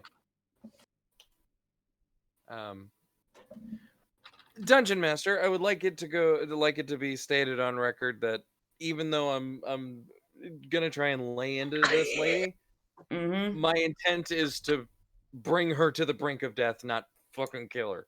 All right. So it's basically the statement of non-lethal damage, please. Having said that, I would like to cast second level Scorching Ray. They're not so much scorching; they're just really, really warm. So, okay, 3 big rays of fire. We're gonna make some attack rolls. Okay. First one's a 13. That's a miss. The other one's a 22. That'll hit. And a 23. All right, that'll hit. Okay. I don't know why that was so loud. I was only trying to grab 2 dice. Okay. 6, 7, 11. 14 fire damage. Okay, give me a second. No worries. Okay. Alright, so, only just because I'm going through the paladin bloody spell list and whatnot. No worries. So she's going to use a reaction to do Hellish Rebuke. Yes. Love that spell. Even when it's targeted at my face. Yeah. So she points her finger at you, and temporarily surrounded by hellish flames. You must dexterity saving throw, please. Basically, what I was getting to. Dexterity save. Math.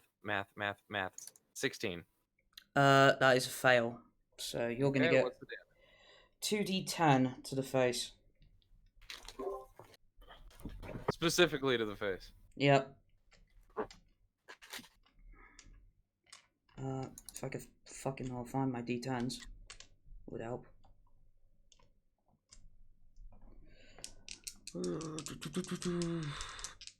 So that is going to be 13 damage. 13 damage. Very nice. Mm-hmm. Okay. Nice note. That is the end of my turn for the sake of range, but what are the odds that Nessa can start pushing down the portcullis? Or pushing down the door? Well, I guess make me a strength check.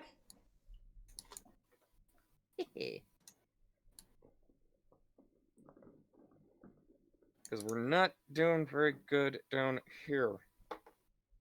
Oh, fuck. Okay. 13. Not enough. Push. Yeah. Damn it. Yeah, not enough. Alright, So Tanaway already tried climb that ladder, so I'll count that as it is his turn. Oh, really? Yeah. Okay. I was going to say for him to try it with his socks on. He might, Okay. he might have a grip on the ladder. Because he has socks, doesn't he? That was never actually put into canon. No, he did have socks. I actually have it I on do the not front. remember you actually going and buying him socks, so yeah. Yes, she I did. did. That I happened. actually bought him socks in the Yes, shop. I like to did. tell myself it didn't happen, alright? It Okay. so definitely did happen. Alright. Within this one, mate. So I'll see Nevaeh back round to you. Oh, okay. Vendrak. Vendrak, I keep fucking forgetting, sorry. You gotta stop overlooking the short man.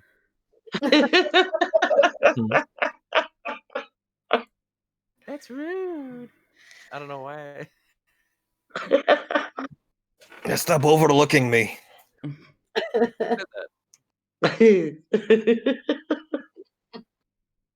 So, I guess that'd be my turn then. Yes. Oh boy. Well,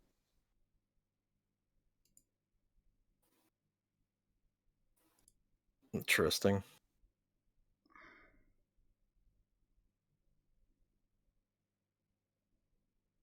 That Minotaur's got to have taken some serious damage by now. Well, you'd have thought so. Hmm. Can I move it 60 feet?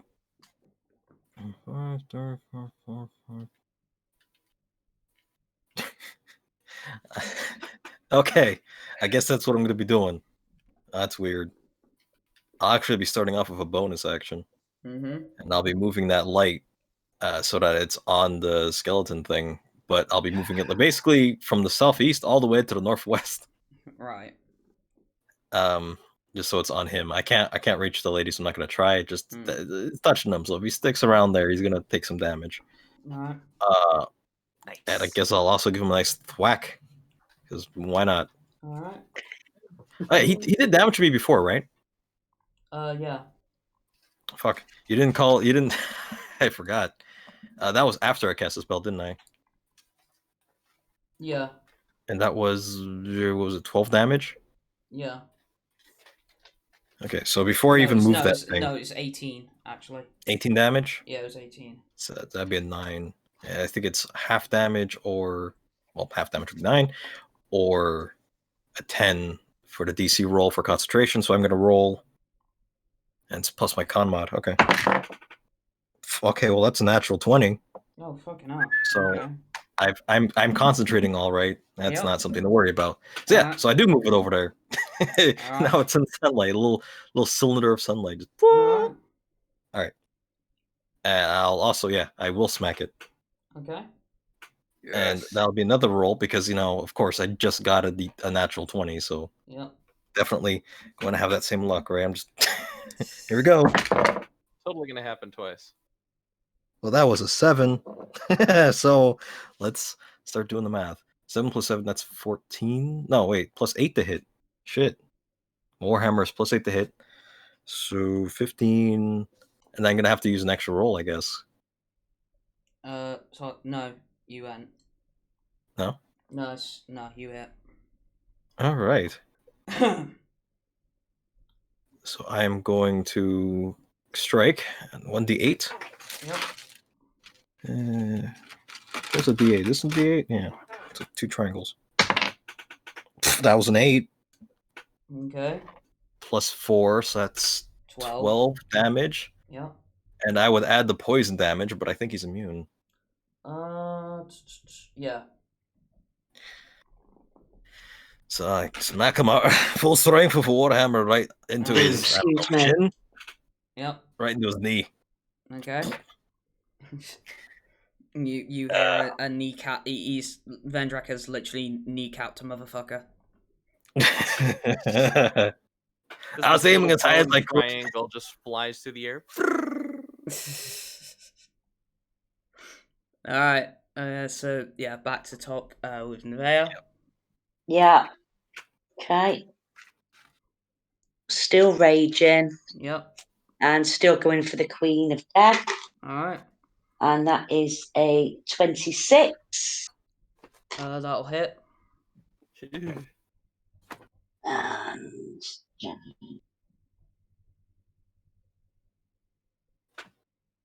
12. 12. One second. Okay. And again. Yep. 17, 23. Yeah, that'll hit. And 11. Okay. And she's going to use Hellish Rebuke again. So I need a dexterity saving throw from you, Nevaeh. Okay. 22. That'll be a success. Alright. Thank you. So, well, no, it is still half damage. No. Yeah. Hmm. So you'll take 4 damage off that, which will probably be reduced again. Oh wait, no, it's magical damage, not normal. So yeah, 4 damage. Nevaeh. Okay. Alright, so then we move to the Minotaur skeleton, and since it doesn't know any better, it's gonna try kneecapping you as well, Vendrak. Oh dear. And it just rolled in that 1. So, didn't do it much favours. So Vulen is up. Oh boy.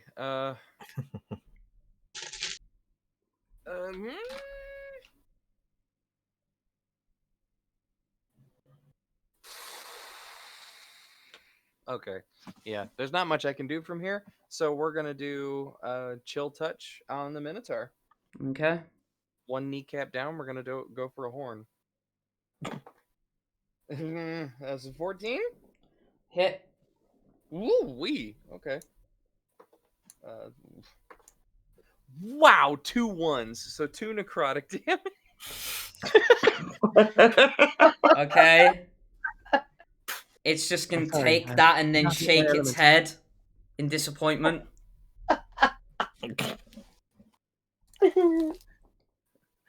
I have a degree from Silverleaf.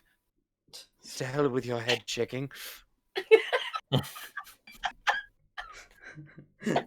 That's great. Okay. Probably me doing 12 different voices per session probably doesn't make things easier for Kitty. So at this point, yeah, she's gonna. So she's gonna Queen of Death, that is. is gonna try Crown of Madness on you, Vendrak. Just don't know what. Crown of Madness. So I need Crown of Madness. So I need a charisma saving throw off you. Oh. Sorry, wisdom saving throw. Oh, okay. Wisdom. Yeah. All right, here we go. 18 plus 7. Yeah, you'll succeed that. 25, yeah. Hold on, let me see if there's anything on a failed. No, successful save. I'm literally having to do this as I read. Joke's on you, this dwarf is already wild enough.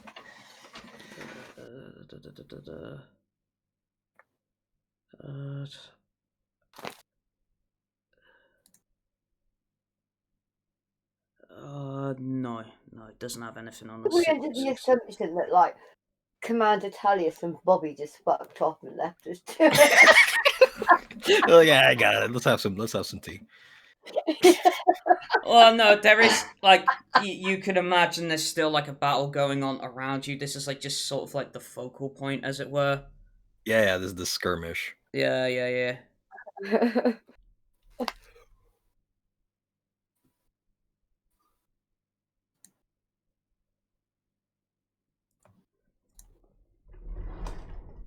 Alright.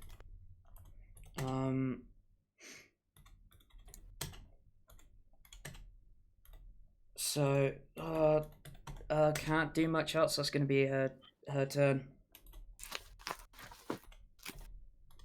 Okay.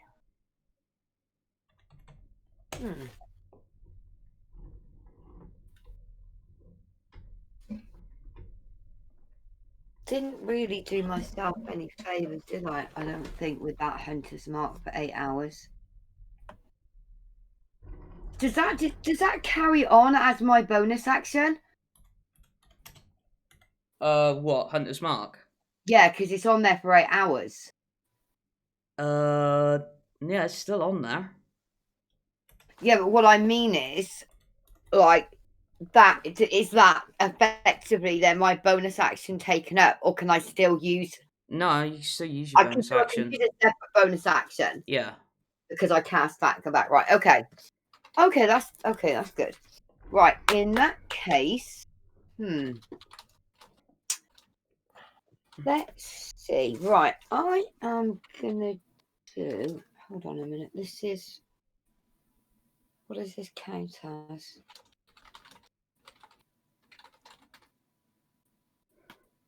Would this be my main action? Okay, I want to do conjure animals. Okay. Ooh. And I want to do right, I'm gonna do 2 beasts.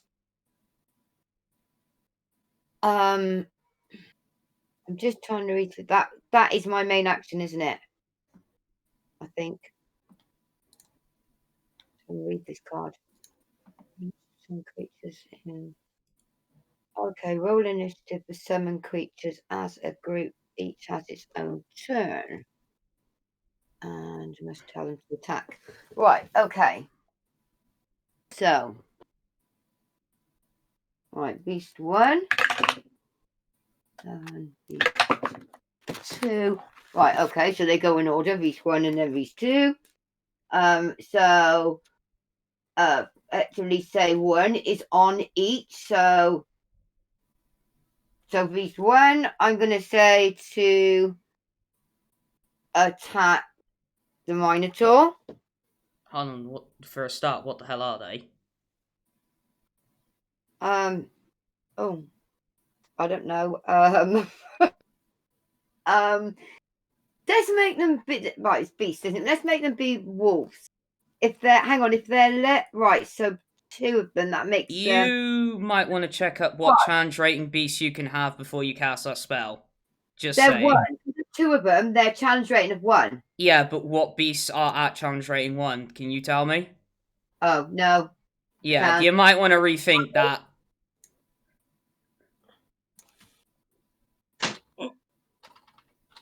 Will be 1. You can have a wolf that can be 1. Oh. No, because a wolf isn't a challenge rating 1.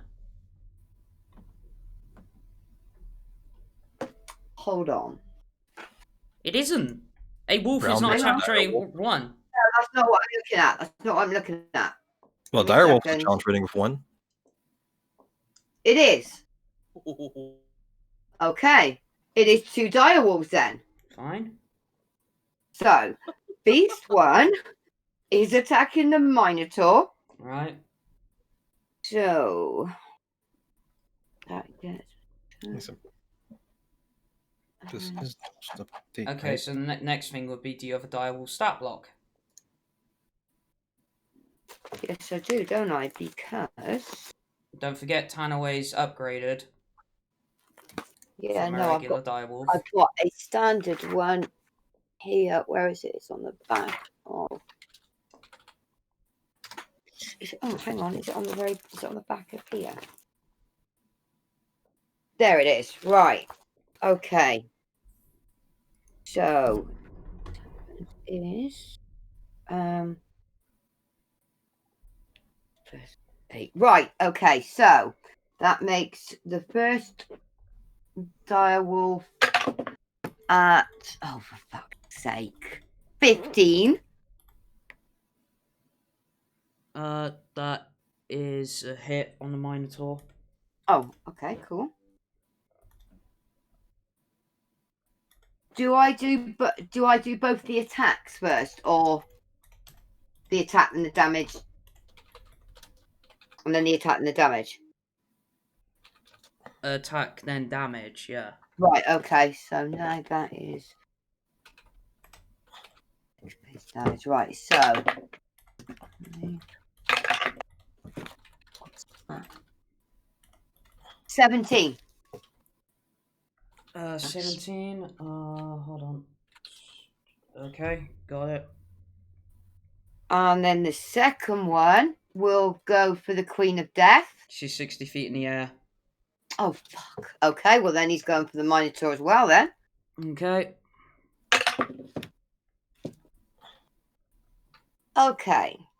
That is a 1. So that's going to miss. Just a little. Look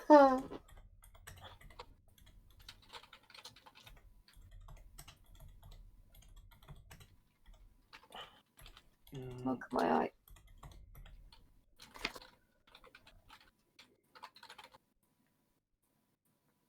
Right, so that would be me done. That is my main action. And Tanaway still can't react. Okay, so that is it for me. Okay, Katterina. Okay. First things first. I'm gonna have Nessa try again on the door. Okay. Another strength check.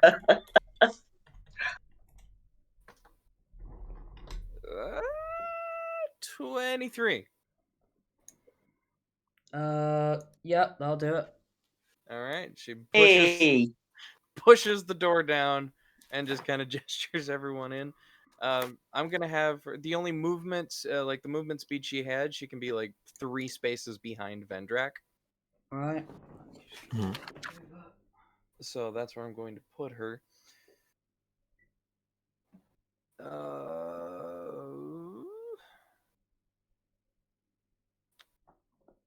What do I want to do? How's the queen looking right now? Looking a little worse for wear. Okay.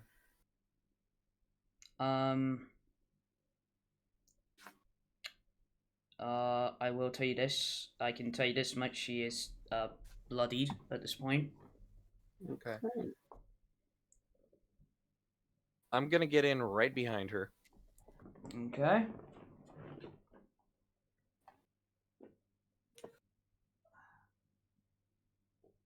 And okay. I'm going to grab her by the back of her head Okay. and cast Shocking Grasp. That's an attack roll from me. That is a 23. What's armor? Is it? For against armor class, yep. Yeah, that'll hit. Okay. Then that is 2d8 thunder damage. Is it 2d8? Yes, 2d8. Okay. So 5 and 6 thunder damage.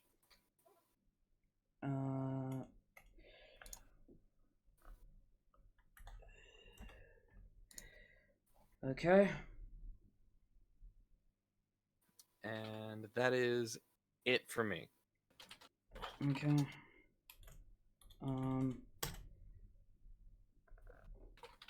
Guess if Tanaway's doing anything. Right, the door's down now, isn't it? Yeah. Yes. Yeah, I'm gonna move. Oh, excuse me. I'm gonna move him. Hang on. What's his? Okay, 50 feet. Gotta be careful here. Okay, do you know what? I'm gonna move him to like in front of the Minotaur, like kind of next to Vendrak.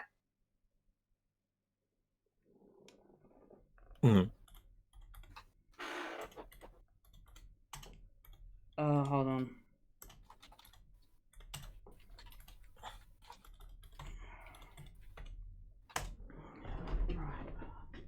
Move him up next to Vendrak, did you say? Yes. Yeah, like next to Vendrak, in front of the Minotaur. Alright, got you. Yeah.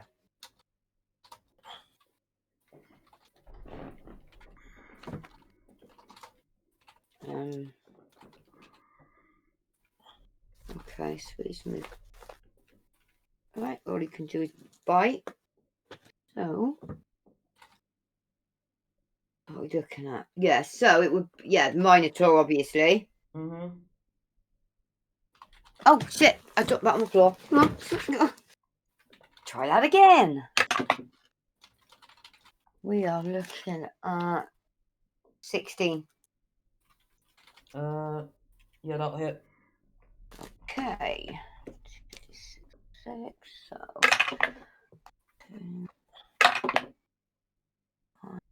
11. Okay. He's basically taking a bone out of his leg at this point.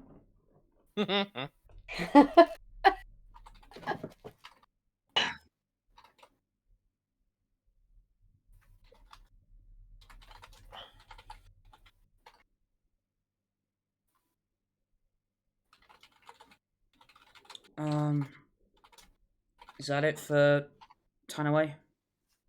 Yes. I want to leave him where he is. Yeah. Alright, Vendrak. Okay. That ain't. Oh God. How many people ended up? Ooh. Hold on. Tanaway's there, huh? Mm-hmm.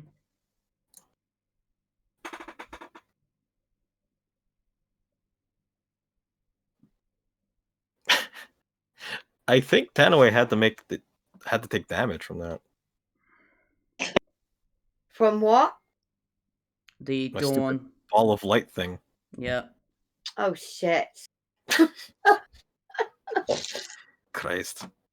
Oh. Because we need some kind of like thing to keep track of that at some point. Yeah. Well. I'll tell I'm you trying to when like use my head for it. They're God, not what's the one of damage? those plastic circle thingies you've got. Also, the monster didn't dawn- move, right? No, Yeah. they didn't. So they're both taking damage. Let's go. What is it? Fuck, it's a 5th level spell. There it is. So it was con, I think. Yeah, con save.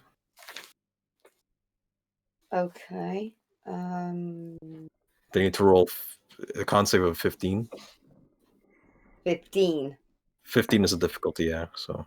The Minotaur failed. All right. And I'll start rolling damage. I think that's the percentile. Here it is. No. Here it is. 40-10, huh? So I'll just start rolling it now. 4, 3, 7, 4, 11, and last one, 6. So 17 damage. 17. Okay. Did you succeed the save or did you fail? No, I failed. Alright, so yeah. Alright, so mine Minotaur skeleton's dead. Oh shit. Like just burst out. Yep. Oh, at least Tanner has a bone. Yeah. He'd bring it back to me and go, fetch. No. That thing, how high is the lady right now? 60 feet. Yes, okay. I'm gonna drop concentration. It's not gonna help us anymore. What do I do? 60 feet in the air. Oh, I know. I know. We will use guiding bolt, I think. Yeah, 120-foot range. It is a spell attack. So I will Okay. have to roll, I think, wisdom? With the attack modifier? You should have a spell attack bonus. Yeah. And that is a +7. So let's roll. Oh god, there goes. Nope, that didn't work. Gravity 12 check. +7. 19? Not enough. Not enough, huh? Nope. Do you still have a D6? I think so. I don't think I used it. I did not use the combat inspiration, so I guess I'll use that. There we go. Oh god, that's a 3. 22, so that'll be enough. Jeez. Okay. So that'll hit. It'll do 4d6. More importantly, it takes 46 radiant. The next attack roll made against the target before the end of my next turn will have advantage. So let's roll. Well, that's a 1. Okay. 1 damage. That's a 6. 7.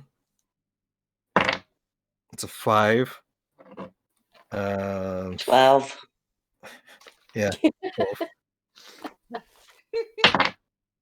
That's another 5. That's 17. Okay. So it takes 17 damage, and then it'll start glowing with a mystical dim light glittering on the target. Yeah. I might as well just say, hit me here. Yeah. Yeah. How Alright, far and away is she? Is she still 60. like miles away 60 from up. the wall? Yeah, 60 feet up in the air. But is she still far out from the wall like she originally was? The problem is we couldn't do it on that scale because of how far out 150 feet would be, so not in this scenario, no.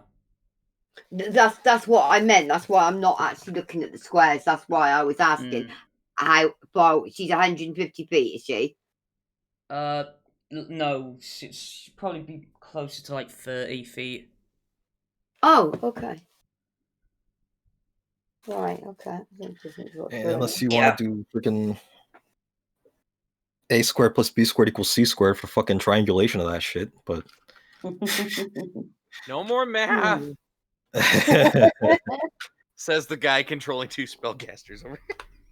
Oh god. There's so much blood on my shirt. I don't know where it came from. Oh. Sorry. Okay. I'm glad to know she's closer. So, Nevaeh. On this wall. Okay. I get in her face now. Eh? Get in her face now. Okay. Right. I'm going to stay where I am. I'm going to use the javelin again. Seems to be having a lot of luck with that one today. 22. Hit. Okay. Where am I? 6, 9, 12.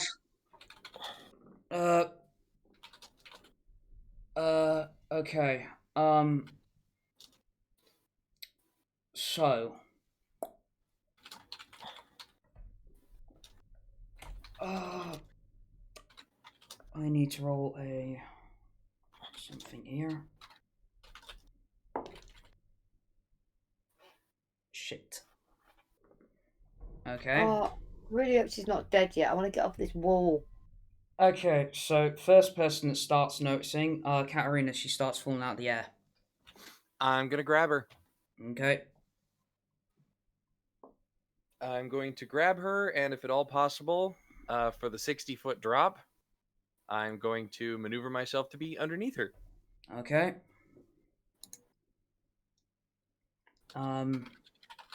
Right. I do still have concentration on fly, so I can lower her carefully. Yeah. I'm just playing it safe.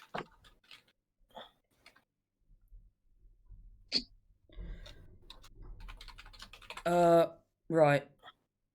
So, at this point, the gem on that collar,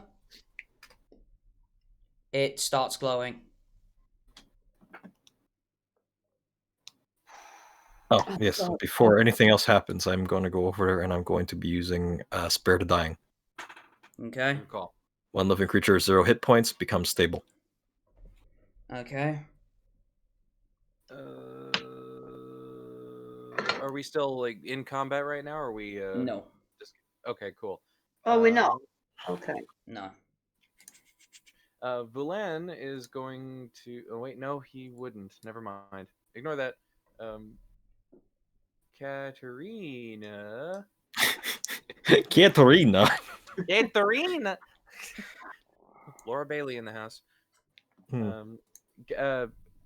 It's a long shot because she doesn't know exactly where he is. If Marcus is within 120 feet of me, she's going to send out a message toward him that just says, "We got her. If you're ready."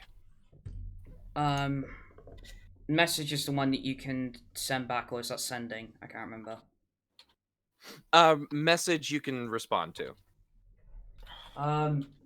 You can actually respond to both of them. Actually, okay. Sending has a word limit. Right. So he'll quickly send back saying, "Wait a minute, she's already unconscious." And one more message. Yep. And you just hear back saying, "Shit." And now Spare the Dying keeps her from essentially rolling death saves in the meta of it, right? So you do. You still. Yeah, you it do. stabilizes. Yeah. So you do see the gem start to stop glowing. That. Hang on. Sorry, I can't remember. That is like the control gem, isn't it? That's that collar. That means it's controlling her, doesn't it? Not that she was controlling the. Well, she was controlling. You don't know at this point. Okay. So we don't know if she's controlled or she was controlling people. No. Is that what you mean? Yeah. No. Okay, so we don't know kind of which is going out. Well, at the very least, you, Nix, don't. Okay. So you're gonna get another message, Katterina, saying, I know this sounds cruel, but as soon as I get over there, I'm gonna need to bring a death myself. Then we need to get that collar off her. Anything I can do to hold off? Hold off. What? Like anything to stall until he gets there, if I need to. Well, no, she's stable. Okay. So it's the point. He's just gonna have to so basically, cut a long story short. Eventually, he finds you guys in a small little area, in front of this front gate. Runs over, and says, "Well, okay, this isn't exactly going to be pleasant, but yeah." Katterina is still cradling her, so it's just like, do you want me to set her down, or is this okay? Well, first of all, and you see him slide one of his blades between her neck and the collar. Ooh. And then he uses his other one, turns it upside down, and then plunges it into her. At the same time, though, as he does, because this would basically straight up kill her, he twists the other blade as you start to see this gem more furiously glowing this time, because she's literally on the brink of death. But as it does, you see the collar snap and fly off, as then the gem on it sort of like fizzles out. And then, even though you're basically right next to her, he just says, "Okay, Vendrak, I need you to heal her now." Alright, And he pulls the sword back out. I'm immediately going to use my best healing spell. The one everyone loves to not see me use. Life transference. Let's do that one. Okay. Death glare from Katterina. Hey, it's 48 damage to myself. I mean, I'll survive it, probably. I'm going to go over to Nevaeh and say, like, because we're on the wall still, aren't we? Like, This is an 8, right? Yeah, this is what are they doing? So 4. I don't know. Should we go down in her nose? 4.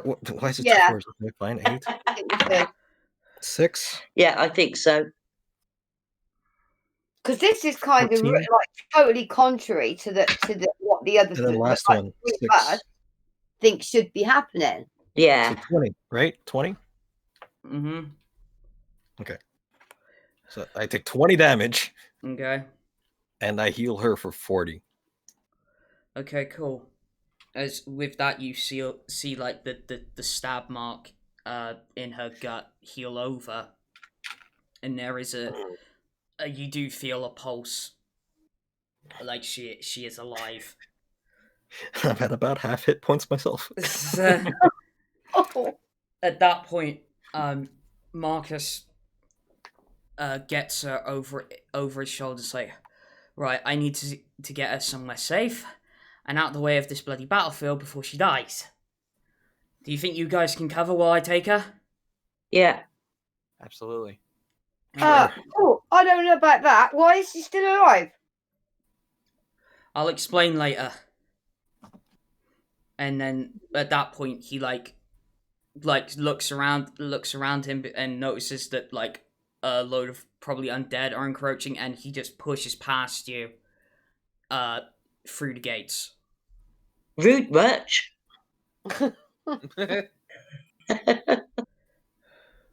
I'm not impressed. So, let me just have a look at something real quick.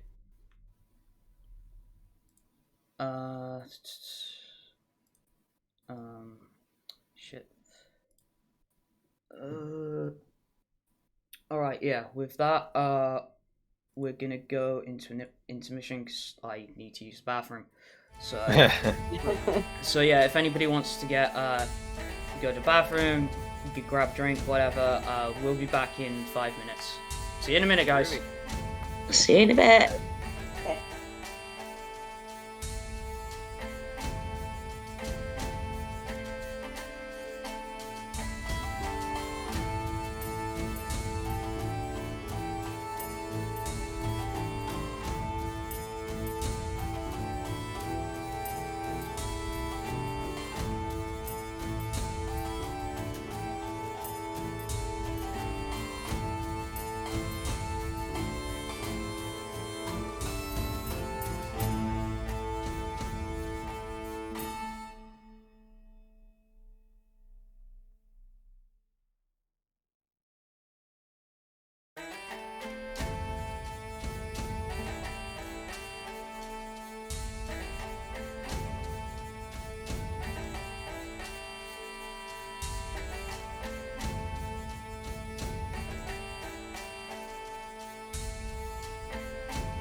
Okay, we're back, folks.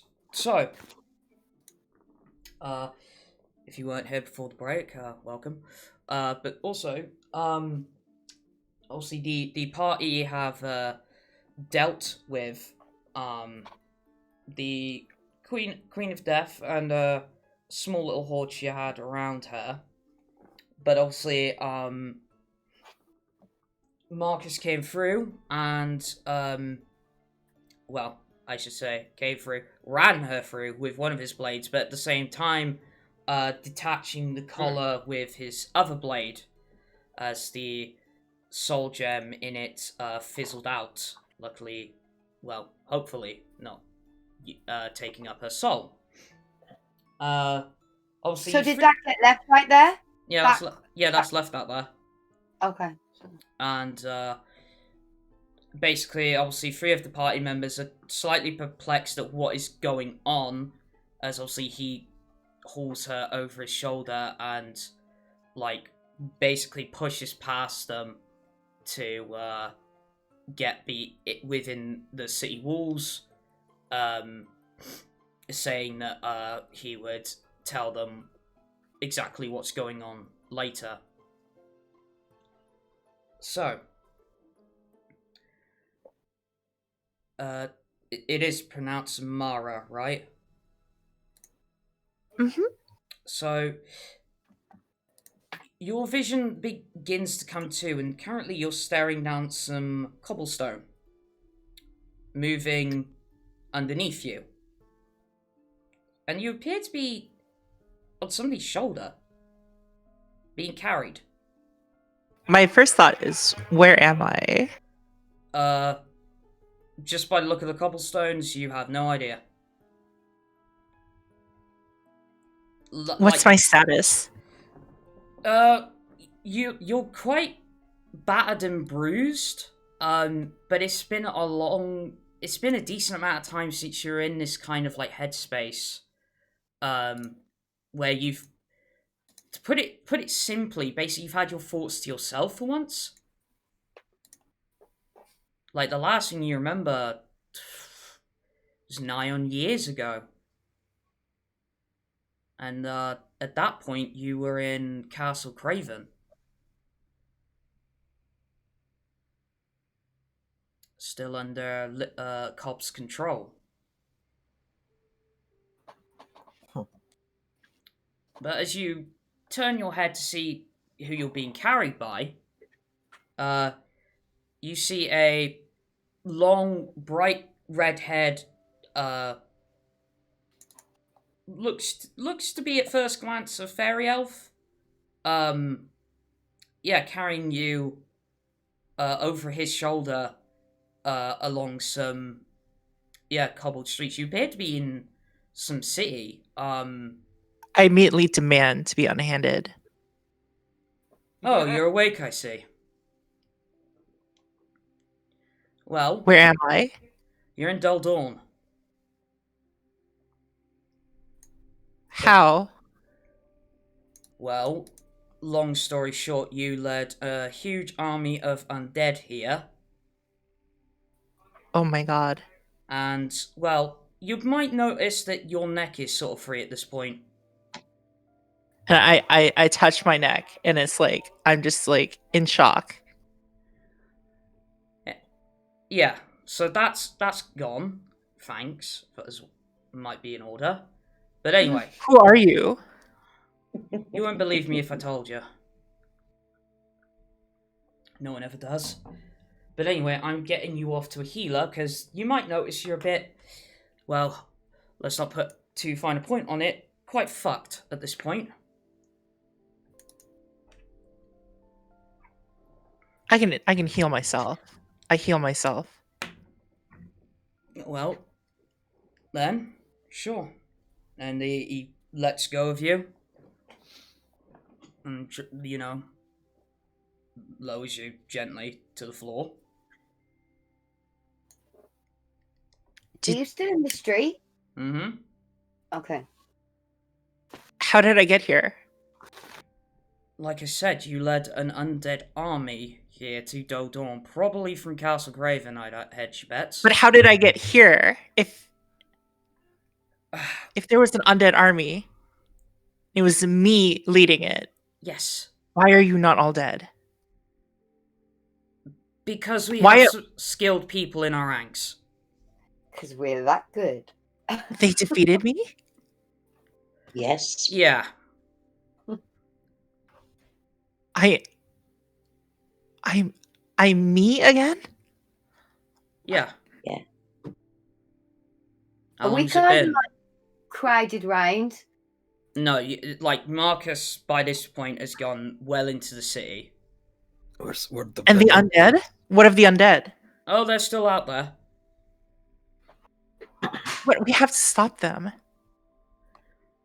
First of all, sorry, what's your name? My name. It's been so long. My name is Mara. Well, nice to meet you, Mara. Well, first of all, probably be a good job to heal yourself, like you said. So, I use an action to do lay on hands on myself. Excuse me. Sure. How many hit points would it require to get to max hit points?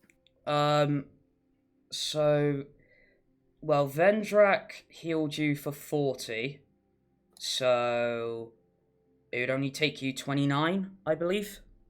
I heal myself to full. Okay.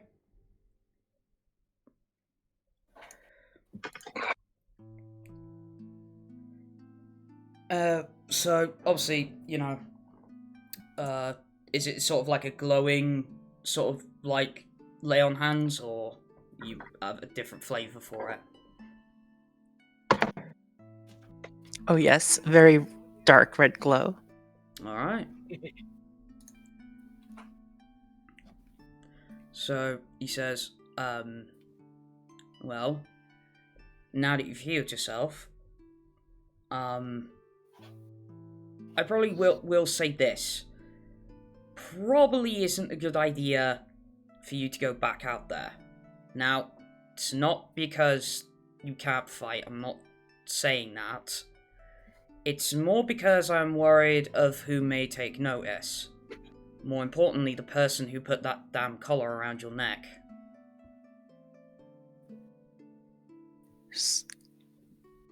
Cobb? Yeah? Lord Cobb? Yep. Is Lord Cobb here? No, but knowing him as well as I do, he probably has eyes on the situation right now. And put it this way, as long as you're with me, hopefully he can't do much. Hopefully. But the collar is gone. I could finally fight back. I could stop him. Okay. Might want to hold your horses. Have you ever actually faced a fight against him?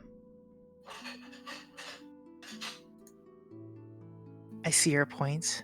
Fine, you may lead me. Right, thank you. Right, so, what I was going to do was I was going to shield you probably from his presence. I'm going to take you to the Cathedral of Mithras.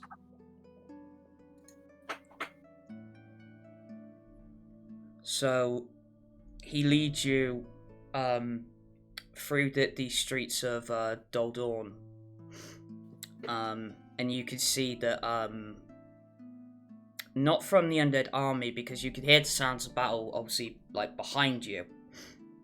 But you've seen that there's a lot of wreckage, like, the city has been, like, torn asunder. You don't know by what,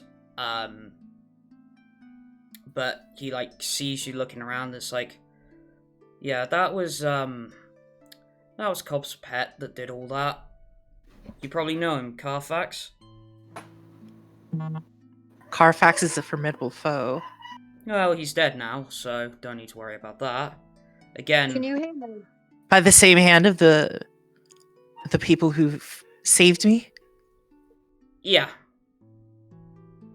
Like I said, they're pretty powerful in their own right. I wish to meet them. You will do soon. I owe them my life. Okay. Obviously, Granted. Can you hear me now? You are very quiet, Princess. Right, I'm on my phone. Why? My internet's just gone down. I'm just rebooting the router. Okay. Oh, goody. Oh no, do you need a minute or? Shit. Let's do. Carry on, and then hopefully I'll be able to get back on the PC in a second. Hopefully. All right. I don't know what it's. All right, mate. Okay, just a minute. All right. All right.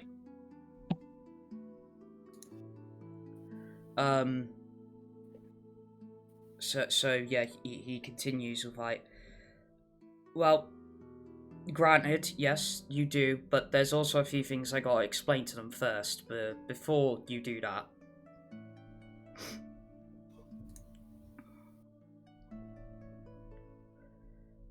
Because, to be honest, I didn't exactly tell them the full story. It's more importantly that 2 people from that party saved you. I wish to thank them. Like I said, in due time. First of all, like I said, I'm getting you out of Cobb's gaze. So, follow me. I understand. I will allow myself to be led by you. Cheers. So he does. He leads you through to probably like the upper portion of the city called the Diadem. As there's like placards that above the gate, leading to that portion of the city. Because like the city, each of its districts are like walled off. And like so, you've walked through the Domicile, which is like the residential district, and then the Toledo, which is like the market district, and now you're in the Diadem, which is like sort of the upper class. And he leads you to this probably 100-foot long cathedral. Probably actually a bit more than that. But he leads you inside, and you do recognize like the symbol of Mithras. No. I thought I just say goodnight to somebody. You might want to mute yourself, Mouse. Sorry. And yeah, he leads you inside this cathedral. And he says, now, you stay here for a moment while I go and gather the others, try to explain everything that's happened, and then hopefully you can meet them. If they don't want to cut my guts open.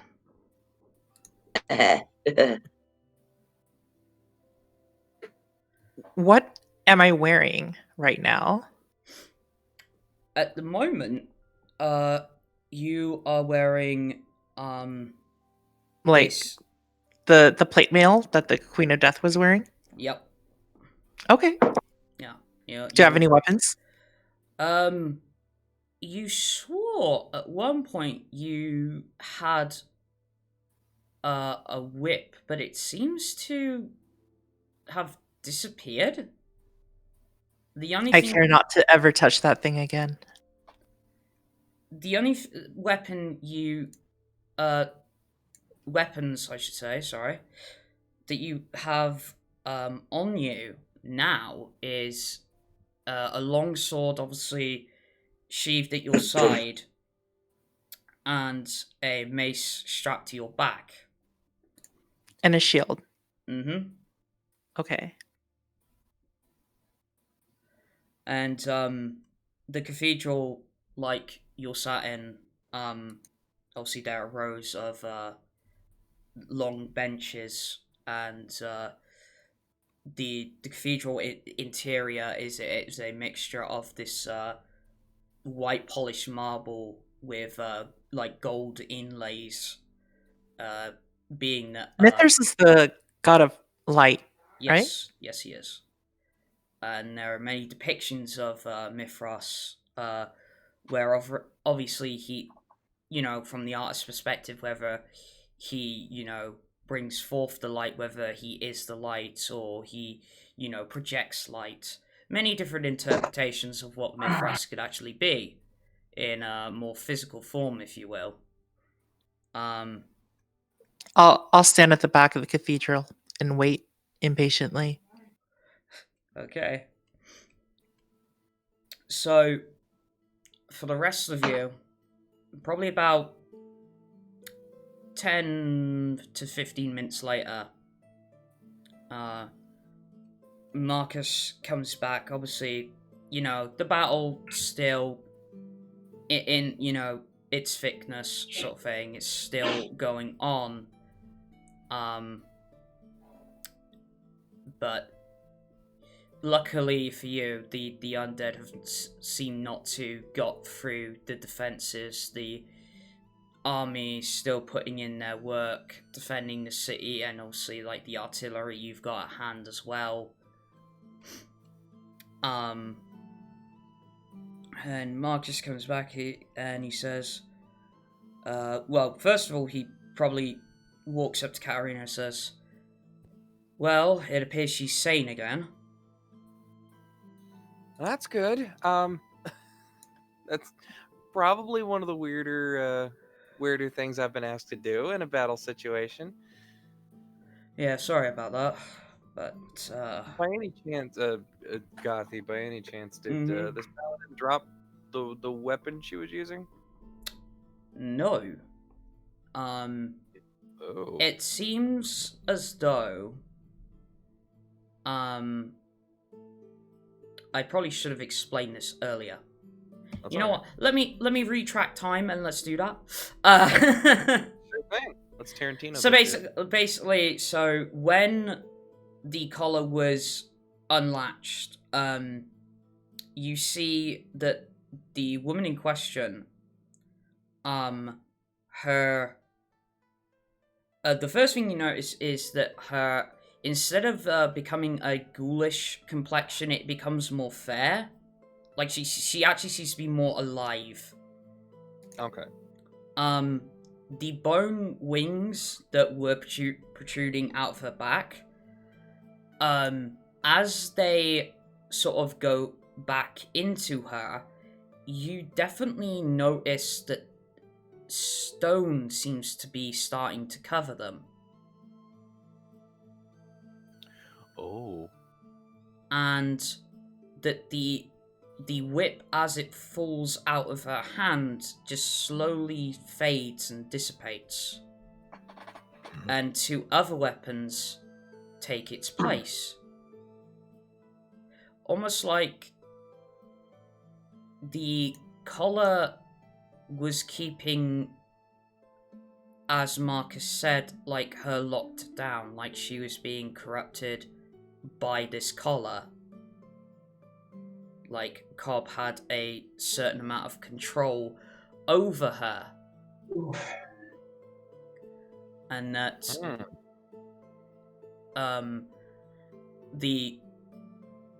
you just notice from underneath her eyelids where there were black pools, just solid black pools.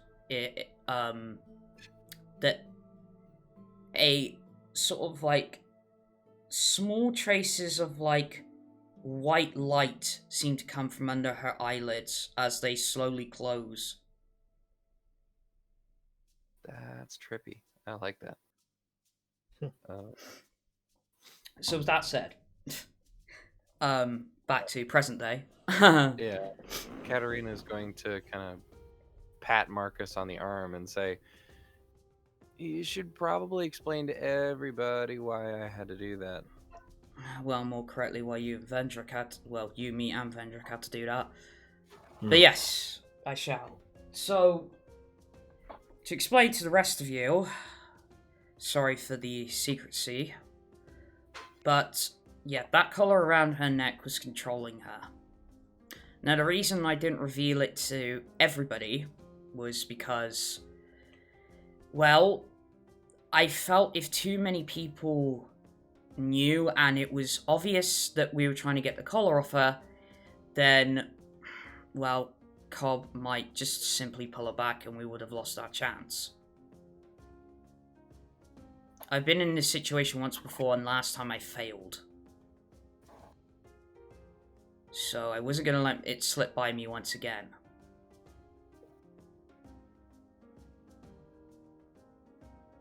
No, fair enough, and all's well that ends well, I suppose. So, I can tell you this much, she definitely wants to give you her thanks. Which, considering it's just so strange to me. We beat the shit out of her. Why does she want to thank us? Probably because she actually has her mind to herself again. Don't know how long it's been. She's probably had that. Right. Yeah. That makes sense. Okay. So, well, she's in the Cathedral of Mithras. If you guys want to go see her, I probably should help out there a bit more. At the temple, or? No, he means like pointing towards the battlefield. Ah, alright. But yeah, she's in the Cathedral of Mithras. If, well, you probably should go and see her. Alright. And without anybody else, Katterina's gonna head off in that direction. Alright. I should probably actually close this actually at this point. Because probably won't be needing it now. But yeah. So obviously, yeah, you head off in the direction, obviously, of the Cathedral of Mithras, and you know, as you enter the double doors of the cathedral, it won't take you long to see this woman who you defeated standing to the side at the back of the cathedral.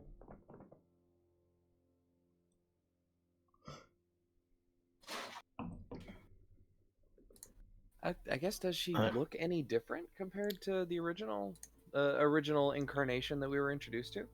Well, as I said, basically the only thing that's really changed, at least that you can see, is that like I said, her complexion was more ghoulish, like more not to say she was, but more neat, like undead looking side of things, go in that direction. Also, my eyes are no longer pools of blackness. No. Never got a chance to get a good look. I missed the landing, so. But yeah, it's a much more fairer complexion, much more. Well, there's definitely more color there than there was before. Put it that way. Oh, most certainly. Mara is a tall woman in black plate mail, with dark hair, dark eyes, and very pale skin. Not very pretty. Yes, very pale skin. Not like completely white or deadish, but like a very fair complexion. Right, into the temple we go. Katterina is going to approach and take off her hat. The first thing she says is, "Hey, sorry about that." Who are you? We're the ones that kicked your ass. You defeated me. Yeah. Something no one has done in centuries. And Vulen approaches. Well, to be fair, you also had the help of many undead legions. True.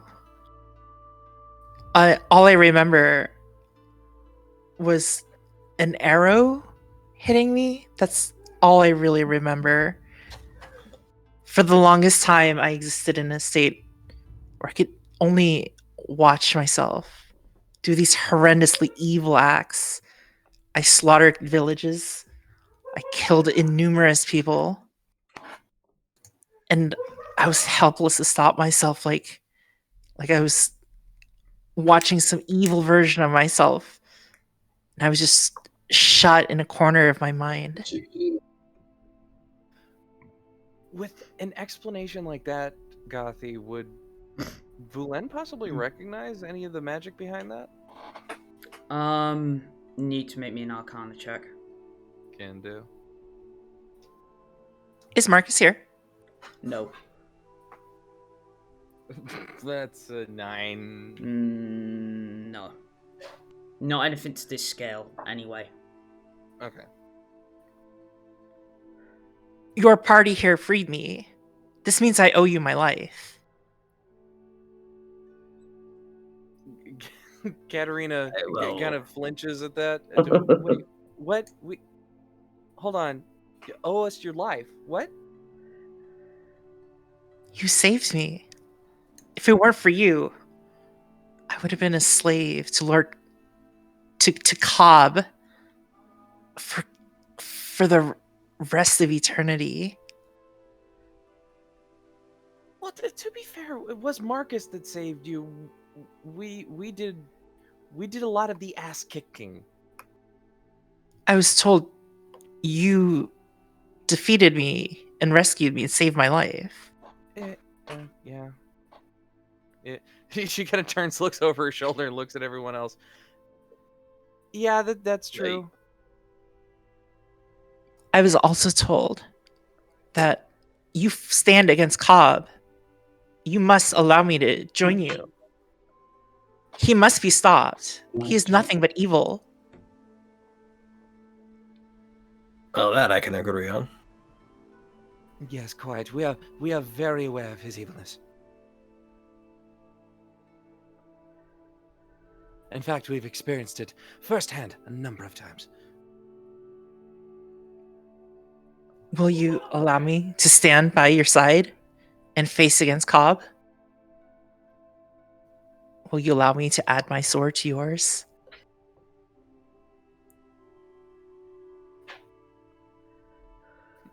Katterina thinks for a second. Go ahead, Vendrak.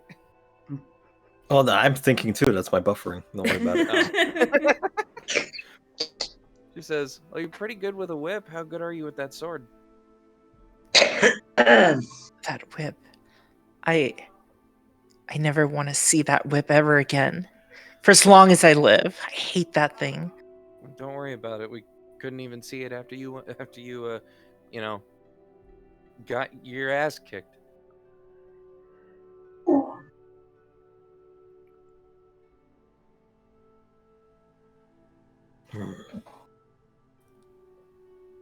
I'm not weak. I can stand with you and fight against Cobb. Please, let me join you. You want him dead too?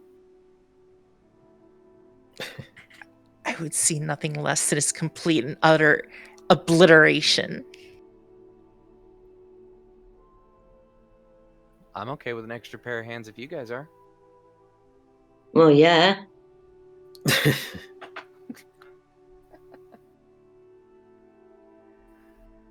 Sure. Yeah. We could use a few more tall people. I don't disagree on. It's because you're a shortstop. Any more and my neck will be permanently fastened upward. Get a better look at the clouds that way. Yes. What if the undead, by the way? Mara, was it? Yes, have you defeated my servants? We took care of a swath of them. Ourselves, the owlbear and the direwolf as well. Nessa and Tanoe, respectively. Dungeon Master, there are still quite a few surrounding the city, correct? Yes, there are, Pseudo Vulen. I'm working on it! Yes. We took care of, at the very least, your retinue. That is some small peace of mind.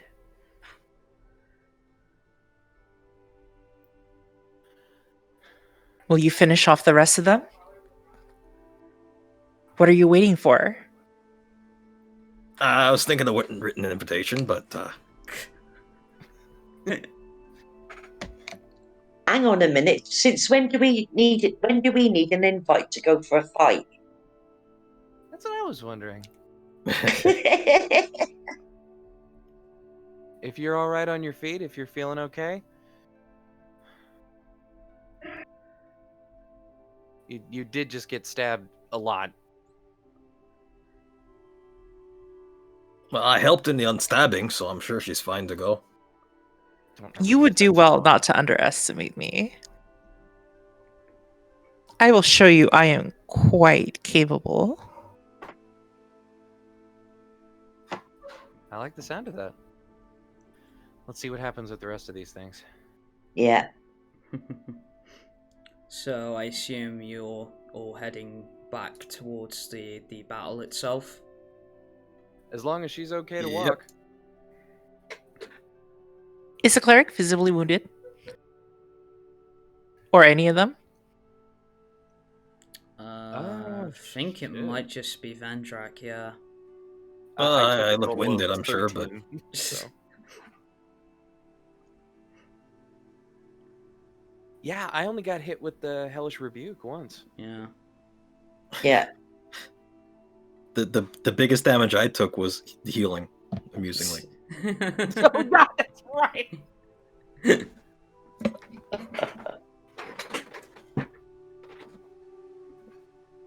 I can, if I notice, do I notice that Vendrak is wounded? Can I heal him? If so, I suppose, yeah, he probably would be visibly injured. I'd be quite alright for now. I wouldn't worry about it for the time being. Trust me, I get in the thick of things, and I tend to come out alright.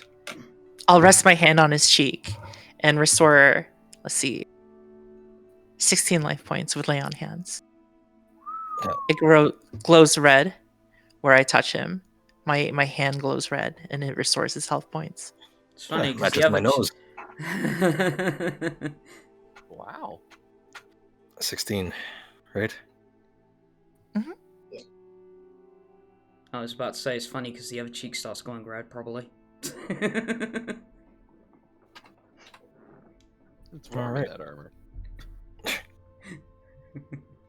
don't know, I just always expect dwarves to have red noses. They're so used to being underground, the sun is murderous. Or so used to be drinking the booze. You know, I was trying to be respectful. Don't worry. My Let's grandfather. take our new convert and make some magic happen, literally and figuratively. Yes, quite. My grandfather's ears would turn red anytime he drank alcohol. So.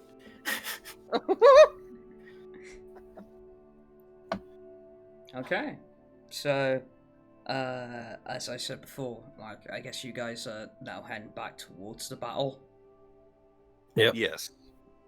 Okay, so as you start approaching the city walls to where the battle is, obviously you can still hear it sort of raging on, and there is still quite a considerable amount of undead still there, and it's only now that you start to see that okay, now the size of this horde is starting to take its toll, as like short like bursts of them like sort of like pour in, like nothing ridiculous amount, but like say maybe 20 or 30 here and there, and like I'd imagine with the combination of, you know,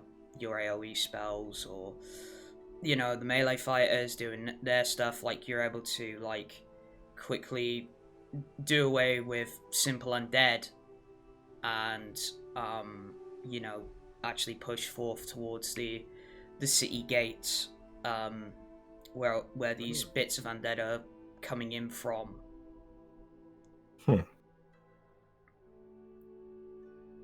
and you know, it starts to visibly hit you, like how these guys are like getting in, as like you start to see like some soldiers like laying, dead,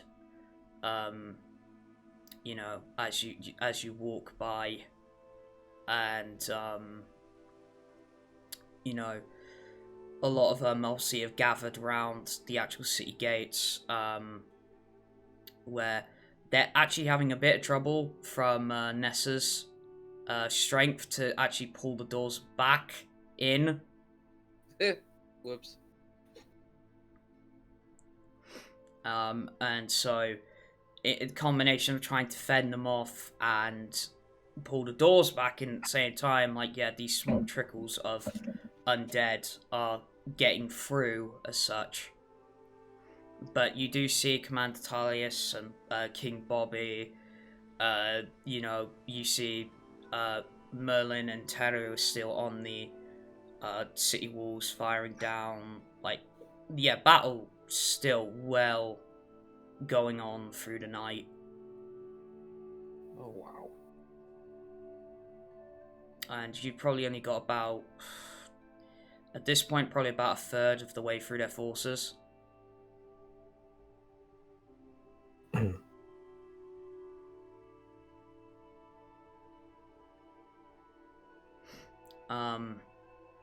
So,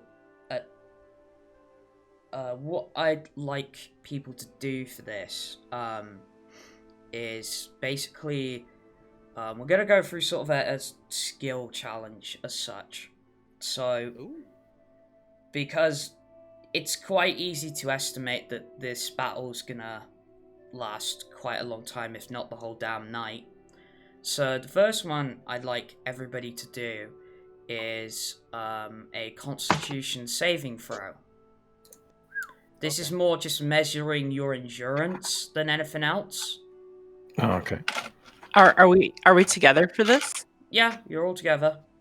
Okay, Sweet. then everyone should get a +5 to their saving throws. Okay. Ooh. Good, because I'm gonna need it. Aura protection. Okay. Whenever I you got or a it. friendly creature within 10 feet of you must make a saving throw. The creature gains a +5 bonus to that saving throw, as long as I'm conscious. Damn. Okay, well, if that's the case, I got 31. Vulen got a 26 plus 5, 31.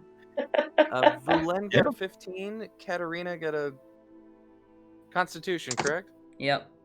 Shit. 24. Okay.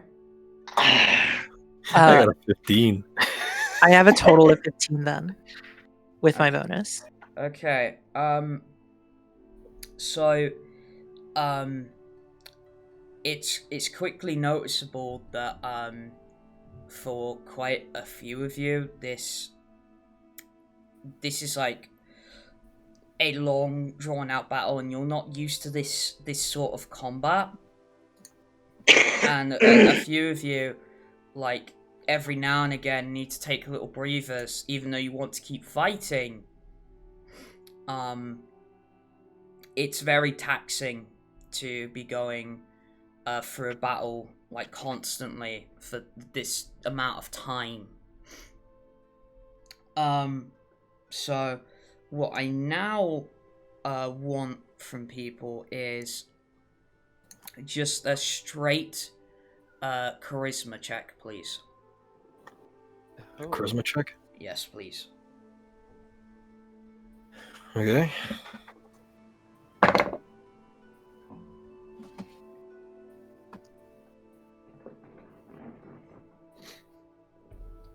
Vulen with a 14.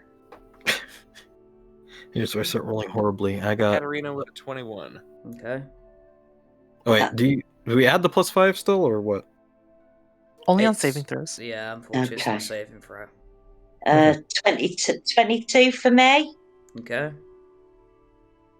So it wouldn't help on a constitution check, but on a saving throw it will help. Mm-hmm.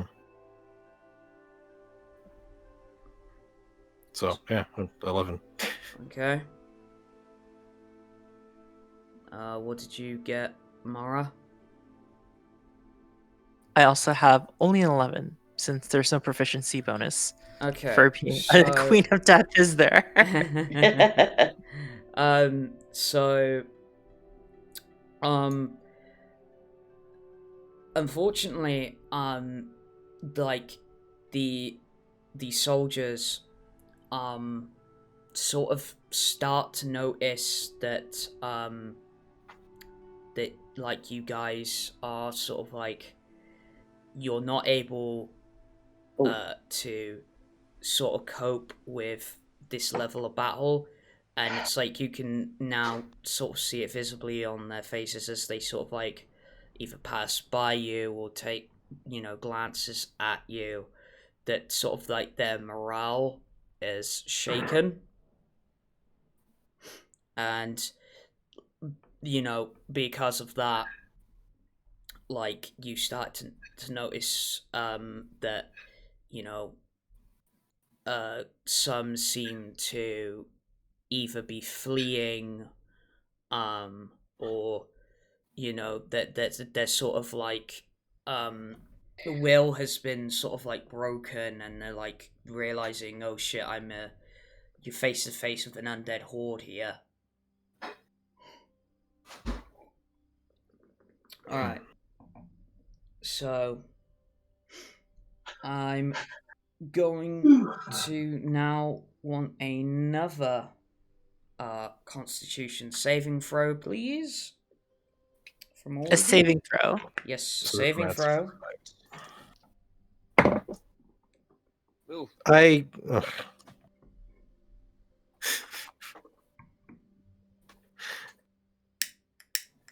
These dice are cursing me right now. I have a total of 20. 11. Okay. Sorry, go ahead. I have a total of 25. Okay. Vulen with an 11. Katterina with filthy 20. Okay. And I got a 13. All right. The hell? 19 cost. When you look upon the faces of the soldiers surrounding you, and you see that the morale is starting to shake, you sort of get, you second, if you will, put a second wind in, and you will yourself back in. It's like, no, the night is not over. We can do this. And you sort of push forth into another rally where you are able to sort of cut through the army that bit more, and you're able to sort of push them back, and Hey. and you're able to make quite a significant cut into their forces. And now, what I want is, finally, a perception check out of everyone. Ooh.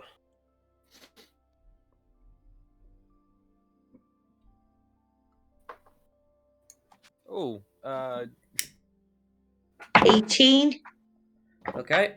I get to roll twice because of the Sentinel Shield. 25 for Vulen. Mara only has a 7. Okay. 16. Okay. 24 for Katterina. All right. Nice. So, you are able to see that, hope is sort of on the horizon as you start to finally see the back of the forces of Undead. Like, you've cut through them significantly enough that you're actually starting to see the end of them. And that glimmer of hope is that final thing you need to, like, push through those last hours of the night as the dawn slowly rises, and you cut down through those last few bits of forces till they're virtually nothing. So well done. You succeeded on that skill challenge. Uh-huh. Hooray. So yeah, you're able to, you know, with the help of everyone around you, are able to cut through that entire horde and defend the city. And Very nice. I mean, don't get me wrong, a lot of you are worse for wear. It sucks, man. Like, and I mean, it's not just you, everybody's feeling it, like Marcus, Ian, Merlin, Bobby, Commander Talius, a lot of you. Like, it's not just centered around you. Like, If I'm able to see Marcus, can I ask what exactly he has done to hide me from the eyes of Cobb? And he says, well, I did tell you to stay in that cathedral, but never mind. Well, hopefully he wasn't watching, because that was just my plan, to sit you in that cathedral, as I feel that is one place, if he looked into, he'd get blinded. But all's well that ends I don't well. care if Cobb knows that I'm coming for him. Yeah, He and I should don't... fear me. Yeah, something tells me you won't.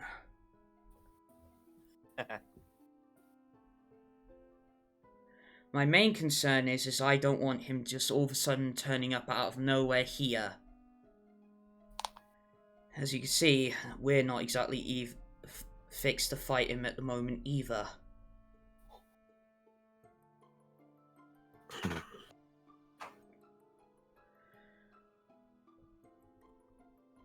Yeah, the importance is that we get everyone safe here first before we worry about anything else. Yeah, because I don't know how much longer I could have taken of that.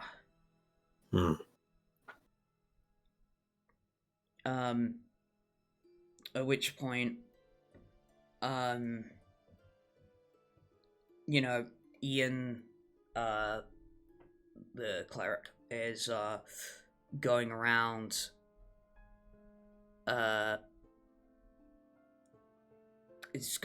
like healing as many people as he possibly can, and he gives a nod to you, Vendrak, and you, Mara. Like, you could help out here, you know. Ah, yeah. So many I'll help out wounded. too. Yeah. I do have prepared even. I have mass healing word prepared, so get big chunks of people back on their feet. Yeah. It's no need to actually mark it off as such, because this is just like RP based. It's not like sort of combat orientated. And I could do mass cure wounds a total of twice with this staff. And so those you are able to mend and help fix and help get back on their feet, you do. You know, but obviously a great many people have been lost. Like, it did take some lives to get through that battle, and you know, they are dealt with in a way you wouldn't expect, and as they're being the sort of the bodies are being piled up, and they are being burnt.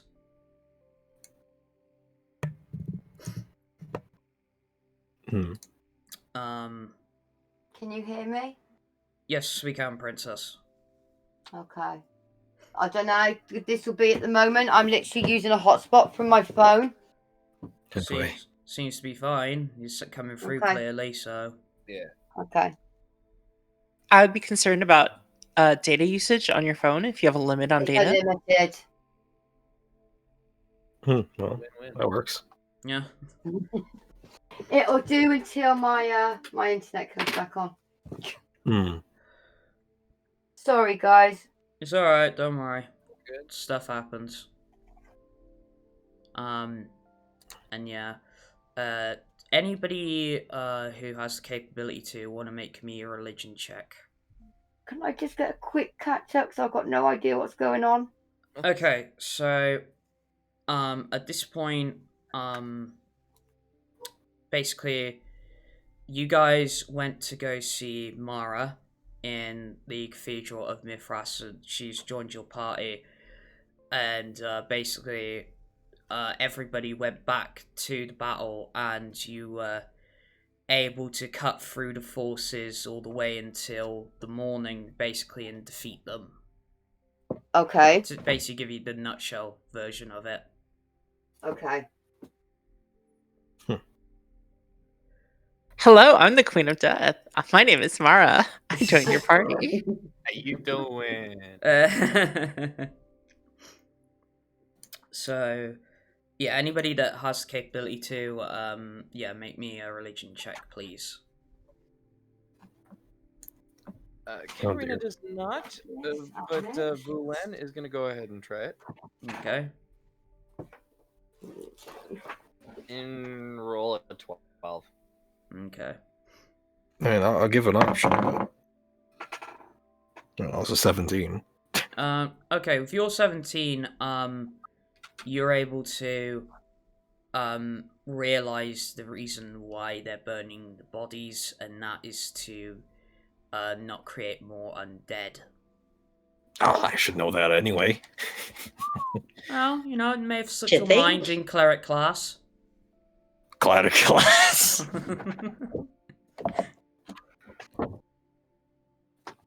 You We may have found that out just by asking them, though. You could have. But Yeah. I wanted to give you the opportunity to see if you knew That's it fun. yourselves. Just from across the way. What are you guys doing? We're trying to keep warm here. Where are the Cheetos? Oh god, here we go. Okay, where's the barbecue? Hardcore meat. Wow. And Talius actually says back to you, Katterina, it's like, we're burning the bodies to make sure no undead come out of this. As obviously many of all of these men were killed by undead, so we don't want that sort of infection spreading. That's smart. Yeah, perhaps we should save a head. The city's seen enough, though.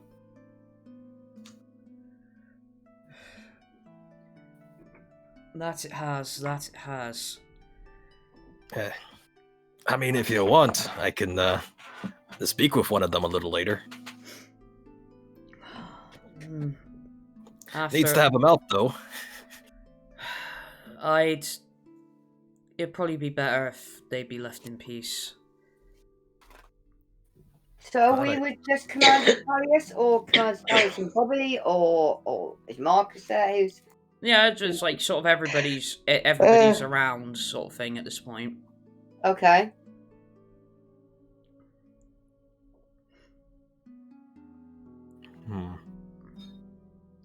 So like, eventually, like sort of at the very least, like the one thing they are able to do is get the city gates closed and like sort of recoup their forces, and sort of everybody sort of gets back inside the city walls and takes a much needed rest. Where the group of Marcus, Merlin, Teru, and Ian sort of walk up to the rest of you. It's Marcus sort of says, well, I don't know about you guys, but yeah, I think I'm done for the day. Honestly. I call it a good day's work, Marcus. More good night's work. Where actually are we? Like you're like or... no, you're sort of just like with like sort of like by the like the westernmost gates in the domicile. Oh, right, okay. Vulen is going to step forward to Marcus. Mhm. Should we perhaps take Mara back to the temple, or is the proverbial cat out of the proverbial bag? Welcome Well, back, Princess. he hasn't turned up here, so she should be safe for now. Although, keep your bloody eyes peeled. But if you feel that's where she's safe, then, I don't know, put her back there. I don't know, I can't tell you what to do. I'm off. Marcus sort of slings one of his swords over his shoulder and just walks off up the street. I don't believe you're in any danger of Lord Cobb arriving. If Lord Cobb were to come here personally, he would not need the Queen of Death to rule over his army. He would do it himself. Are you willing to bet your There's life always a on chance that, it was a Mara? distraction.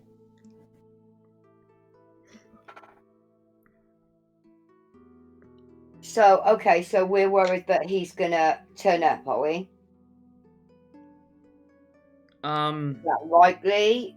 Do we think that's likely, or At this point, Merlin steps forward and he says, "Well, like Marcus said, I believe that if Cobb were to present himself, he would have done it by now. okay? Given the fact that he hasn't, I wouldn't worry too much on that." Okay. Jolly good. I am also slightly offended that you would consider me a mere distraction. Well, he just said if he came here himself, there wouldn't really be much of a city left. No. Said he was holding back a little bit. I think If he it weren't thinks for you to that's stop me, I would have razed the city to the ground. I will have you know. Oh, it's a good thing we're here then. And it's a good thing you're on our side. Now.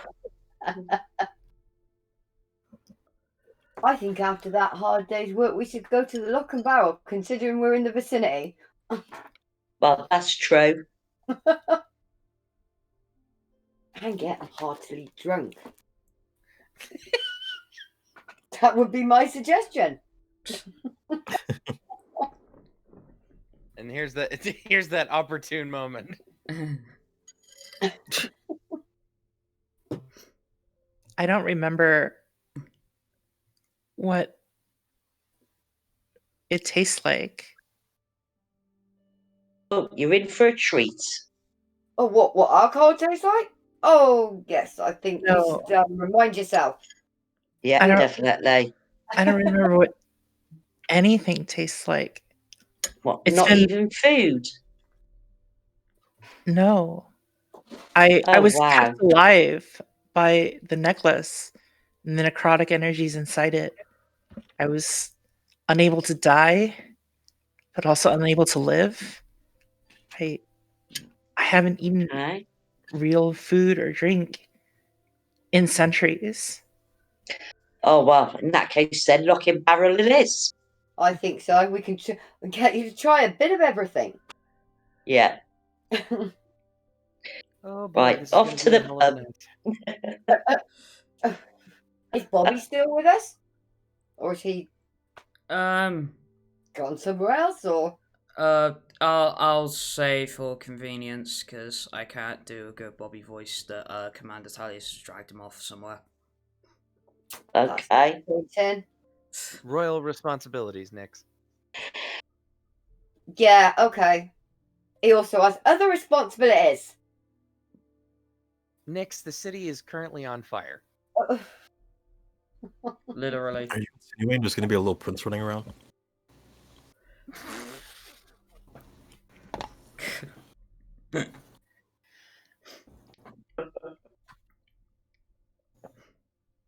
All right, Mara. here we go. She's gonna get behind you and try and push you forward. Who is pushing me? Unhand me. This 5'3" half elf girl with white bushy hair, covered in cloaks and pseudo bardic clothes, is trying to get you to move forward with the rest of the group. That's Katterina, right? That would be me.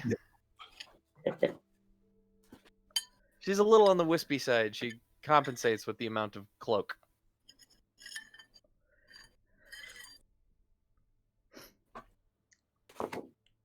So she's behind you, just kind of like, huh? Okay. It's like a let's bundle go. of rags of legs. I notice for the first time in centuries that I hunger. The warrior needs food badly. I am beginning to salivate. Then we know. How far are we from the rock and barrel? Probably stone's throw at this point. Oh, how convenient. In we go. I cast catapult, throwing a stone. My throat feels dry. Drinks all round in that case, I think, then. Yeah, welcome back to the world of the living. And as you step inside, like, you know, especially to you, Mara, like, the smell of pungent alcohol and, you know, meats being prepared in the This kitchen. place smells disgusting. I was actually thinking, along with, all the other smells of a tavern. Yeah. But be I just prepared for the have to use- hangover in the morning. If we do our jobs right, you won't remember anything from this event anyway. Oh, that's true. Yeah. Maybe that's a little on the hurried side. Start slow after not doing it. When's the last time you ate something or drank anything? It's been countless ages since I was enslaved by Cobb. Ages. Let's see. When do we do anything on the slow side? Well, you guys do what you want. Just moderate.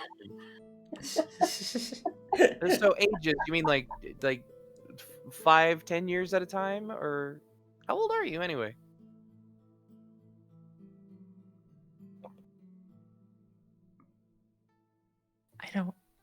I don't know.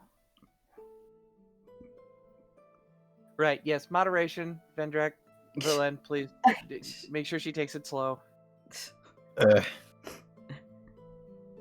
Oh, yeah, being she said you're exclusively not offended. saying it to me. Is that because Yes. it's pointless?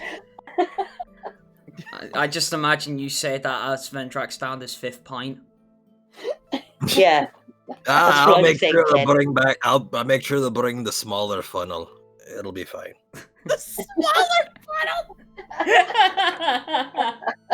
And I'm 100% sure now that this is the group that defeated me as the Queen of Death. Yep. Yeah. Yeah, you don't want to admit it to yourself, but you're 100% sure at this point. All right. We're serious where it counts. Yeah. Have we ordered food as well? Um. Food here. Yes. So yeah, you probably ordered food and like meat joints and baked bread and Complimentary breadsticks. oh yes can't Yeah. forget the breadsticks. I mean that is the Yeah. one thing Katterina actually will shout at people at if it's not available. Well, I won't shout at anyone. I'll just complain. And bacon. Like And it. bacon is there. You complain with the decibel range of Billy Mays. I want to know, out of character, is Vulen the wizard with us? Yeah. Yes, he is. Okay. Just being enacted obviously by Mage at this point. Yes. Okay. Mage does do a great Vulen. Oh, he does. Yeah. I am not a turkey. Stop buttering me up.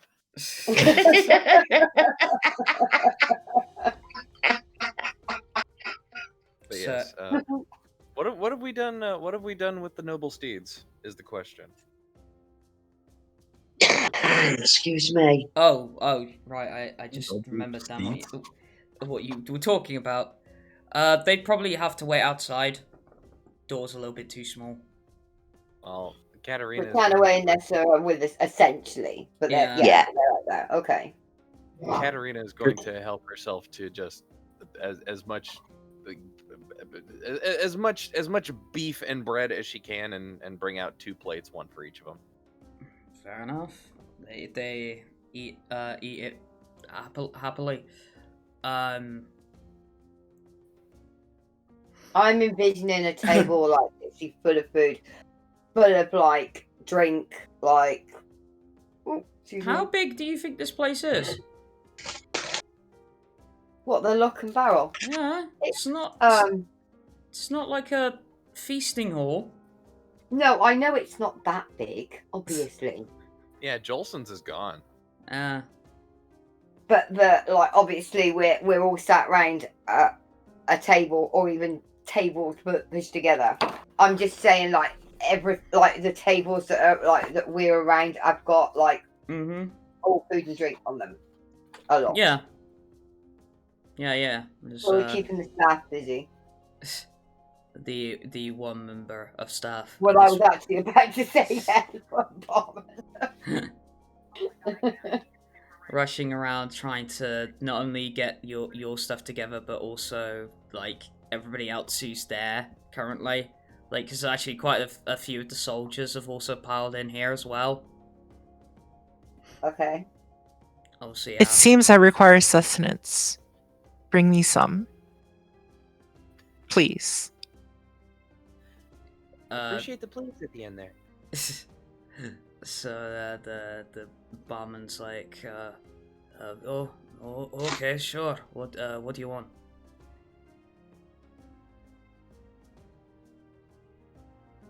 I'm still waiting for sustenance. And I'm asking you, what do you want? Like, meat? Bread? Whatever's the best. Just bring her a bit of everything. I was just about to say that. It was right out of my mouth. I was about to say, bring everything. Okay. Goes back to a door behind the bar. Starts making more stuff, like several cuts of meat. Again, more bread. There's some soups even there.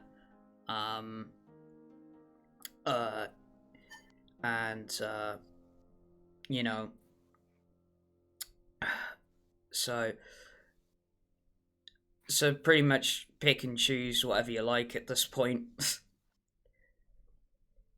I point to the meat and say, this was an animal. It was. In one life, yeah?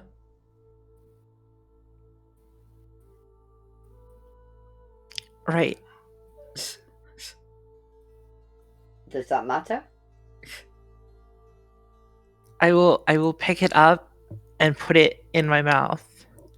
Okay. A small bite. Will you be masticating too?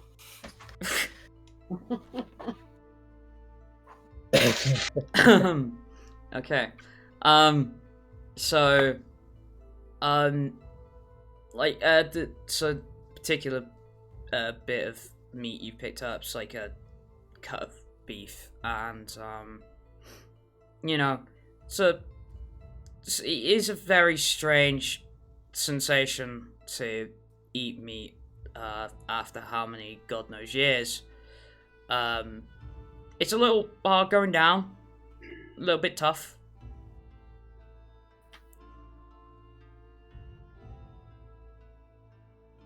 I mean, chewing would help.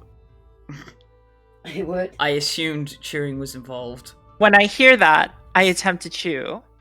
Okay, I never believe mind.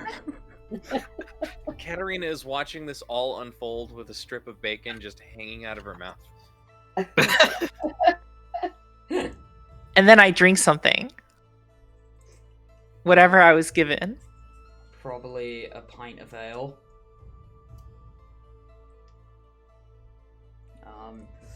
More notably, probably the brand in question would be pig spit. Best name for something you want to ingest. We always have pig spit. I mean, there is the other notable one, which is horse piss. You can simulate living on a farm. If it tastes good, I will take another sip. If it tastes bad, I will spit it out. It's a little bitter. It's a little bitter. I will continue to sip this. And probably followed by another sip, then another pint. Probably another. I want to say that I am eternally grateful for being released from a life of servitude.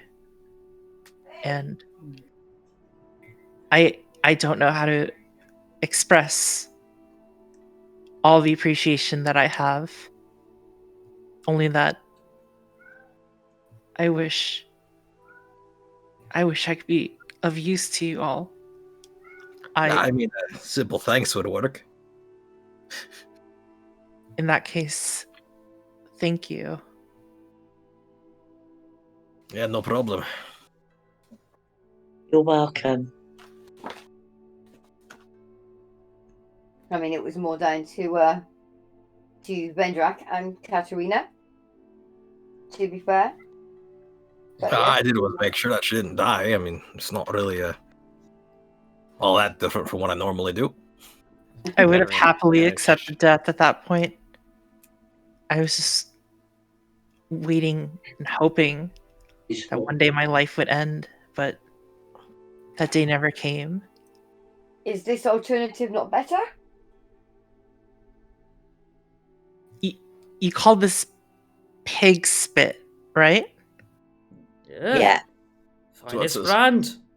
And it apparently tastes better as you drink it.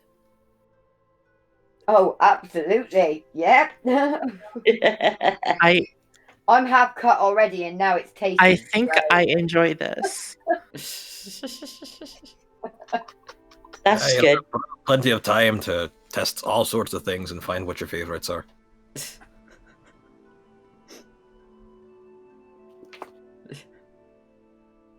I think I'm nearly sliding off the chair at this point. Will you make me? You're such a lightweight.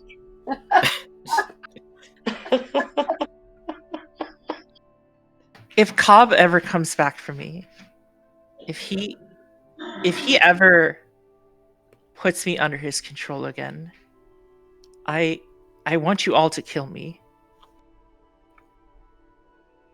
Promise me, please.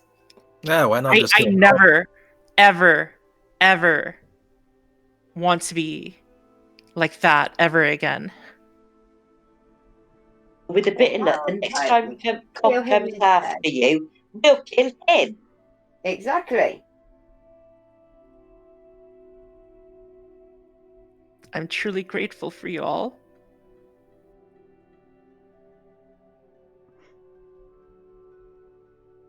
Do we believe that he's... Well, I know we were saying like we were worried about whether he would come to Dog Dawn or not, but are we assuming he's at Castle Craven as he's not made an appearance?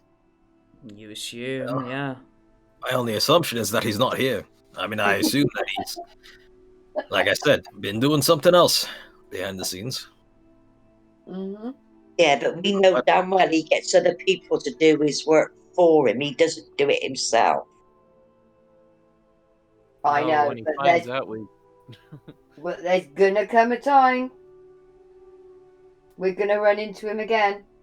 Oh yeah, definitely. I still don't understand why he just let us walk away the first time. Well, to be fair, he just walked away. Well, if his actions are anything to go by, he seems to be the laziest person I've ever met. So.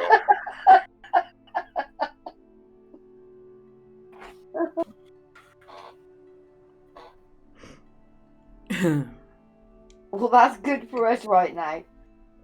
Well, yeah. For now. We're going to have to do something about it eventually. Definitely. Well, At we least will. faster than he does. It pains me Eventually. to say this, but I also don't know much about Lord Cobb's plans. I was mostly autonomous, and if I do remember something, I will tell you. But I can't think of anything off the top of my head that would assist you as of right now. My memories are still hazy, and I'm just really glad I don't have to be that anymore.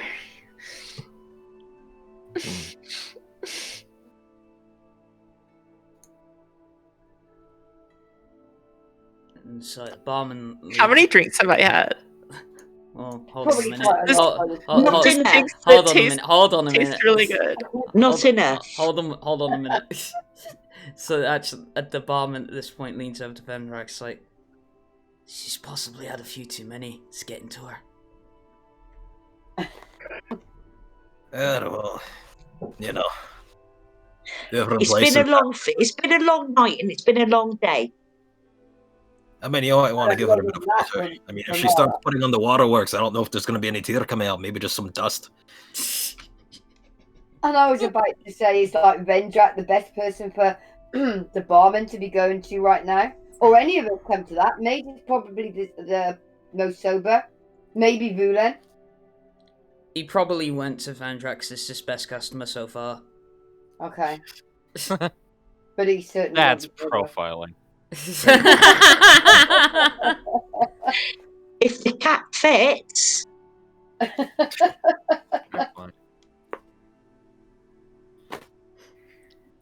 you just imagine, like, the turtle, like, if you said what to drink, I don't know what you're talking about. It's fine.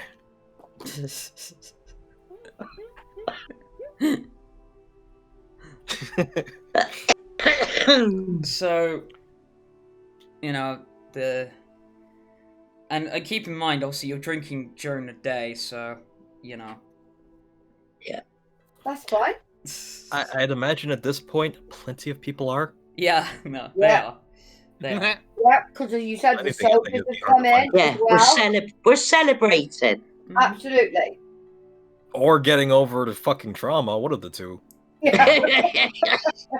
How did you know that I was being controlled? Marcus told me, and Vendrak over here as well. How would Marcus know? Who is he? You Well- know, I've been asking that for a little bit myself. All this talk that you've said about, like, ages and... God, my accent keeps changing. Anyway. All this talk about ages and stuff like that reminds me, yeah, that's what Marcus said. He's been around for ages. What is this accent?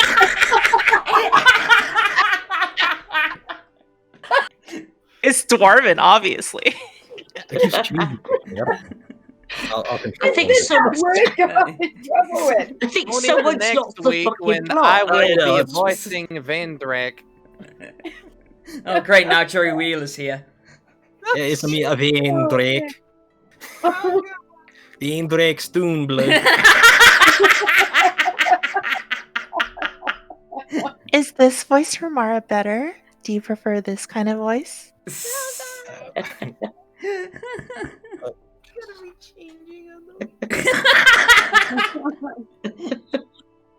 Queen of Death is about to step on you.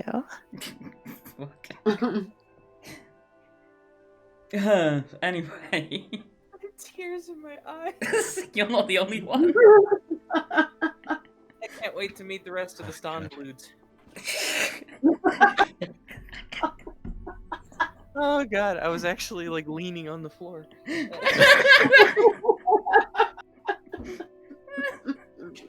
Anyway, back on task. Yeah.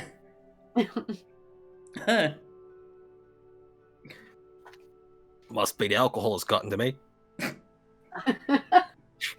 You think? Alcohol is obviously from a different country. Yeah, there you go. So, where were we? Marcus seems to be from a long time ago as well. I don't know about far, far away, but a long time ago. I'm I've- satiated and no longer wish to eat. Fair enough. I What think, about the drink? I think Are what you we okay there? say is that we're full.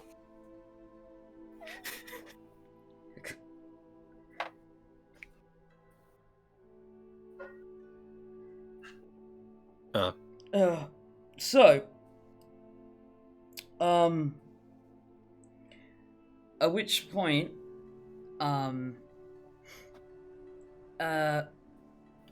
hand plops on your shoulder, Katterina. Hmm. And it's like,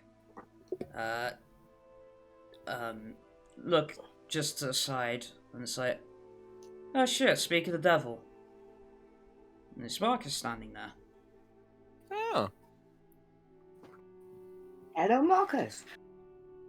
Yeah, Katterina's going to scoot to the side to make room for him. Sit down. I was already sat down, I was over there. But as usual, none of you noticed. I want to use divine sense in the presence of Marcus to know if there's any strong evil, celestial, fiend, or undead. Okay.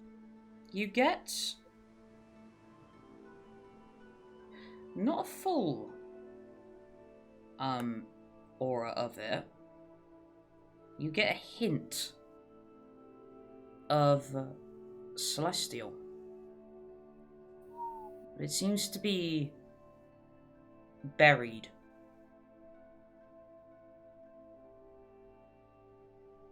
It's a light seasoning. Like he's suppressing it.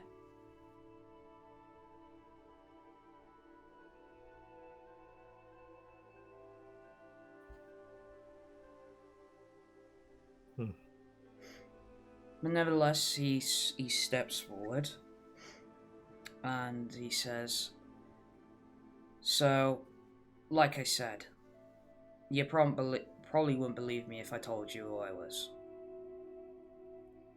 I'm gonna lean lean as much fall towards Mara and say, I have been chasing this guy for years, and I found him, and I still don't know what's going on with him. You know, You will tell me who you are now. My name is Marcus Moonchild. I'm a half-elf. I'm a ranger. I stand at about 5'2".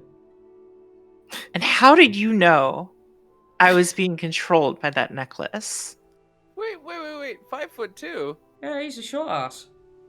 He's shorter than me. Yeah, I'm 5'9". 9? yeah. Is he shorter than me? How tall am I? I don't know what to do with him. We're gonna need to find the soundboard. I have I'm 5'2" too. Fancy that. I approach him and I demand to know. Oh, no, sorry, repeat the question because I missed it because everybody started talking. I stand above him and I tell him right in his face, Mm-hmm. you will tell me how you know that I was being controlled by that necklace. Anyone who would have known of me before I became the Queen of Death, I say in low tones, would have perished a long time ago. Well, one, miss, you might want to back up a bit. Personal space is a thing. Two, I've come across one before. Another like me? Not sort of. They had the same collar as you did. however, last time didn't go as well. Put it that way. I see.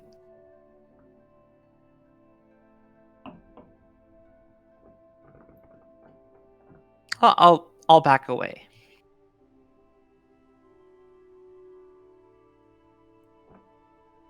Anyway, there's probably, well, I can already see there's already a lot of catching up that's already been done. Just sort of side glances at the alcohol and the food.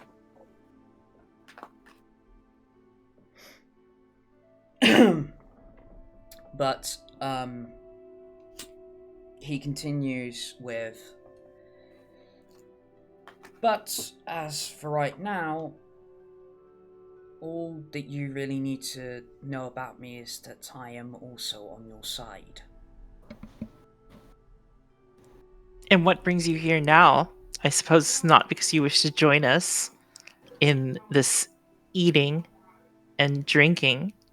Well, I was sat over in the corner there doing my own thing, but, you know, my name got brought up, so thought I'd come over. He does that sometimes. Yeah, I was about to say that. He appears and disappears all the time.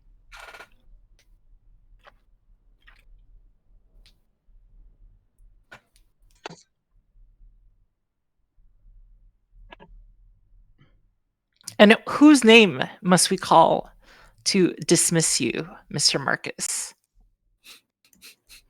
Dismiss me? Oh, I should say, yeah, we don't normally dismiss Marcus. Excuse me? You may go back to your own business. Look, I'm not exactly the one who's been controlled by a certain someone for the last God knows how long. So you are at no ground to dismiss me, thank you very much. I'm literally leaning on the table with my head leaning on my hand, watching this back and forth. You're interrupting our meal.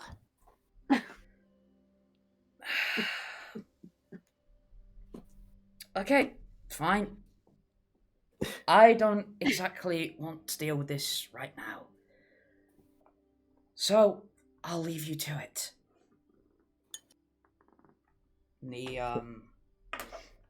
He goes back over to the corner that you realise he was at now, and chucks his hood back over his head.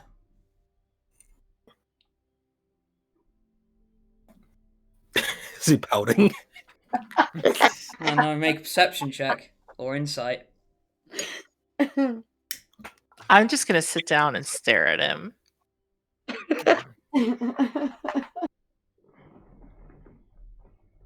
Actually, the rest of you, okay. The rest of you, so whatever it was, somebody just roll, because I had somebody roll. Mm-hmm. Make that insight. Mara, you do a perception check for me. Ooh. Yeah, anyway, I got an 18. Okay. It's, yeah, there's a little pout in there. This is the idea of him like going in the corner, just putting on his hood like this, like a little huff. Mara you can... has an 8. Okay, and Mara just continues to stare at him. Angrily. Got ya. He can... Mara? Yes. You don't need to stare at him anymore. Come on, turn around and finish your drink. All right. And there's Finish your meal, formerly known as cow.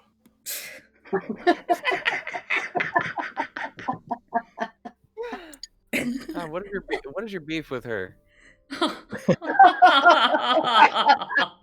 There's a lot at stake here. Oh, fuck you. Guys, you're running this joke into the ground.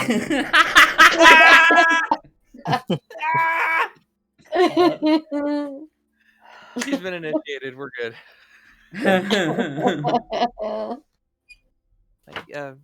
Mara, you can probably ease up on the propriety too. I mean, look at these guys. Points at the dwarf, the two drunk ladies, and the me with bacon hanging out of my mouth.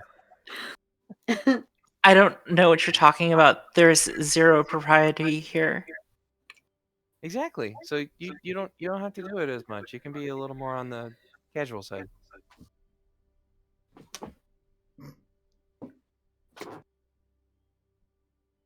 She stares at you instead.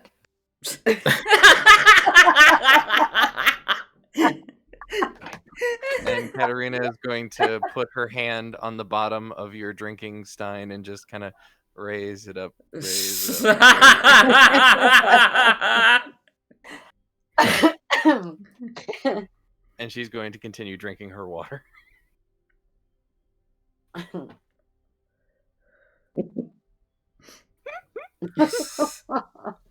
I'll have you know that those on the path of the paladin are immune to poisons or disease. Not poison. Sorry. Nah, that's more to my thing.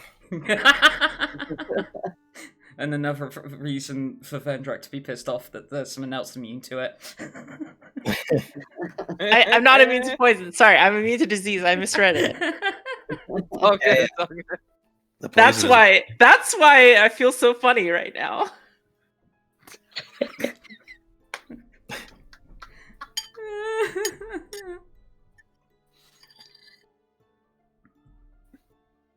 And as long as it's not magic that puts me to sleep, I can sleep like a log. We all have our quirks.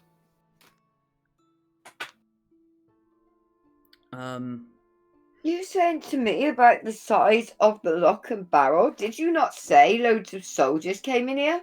Yeah, but what I meant was, like, it isn't like a feasting hall where you'd have, like, a big table. Like, it would be a collection of small round tables.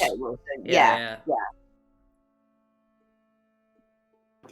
I know that. And, not my first time in the lock and barrel.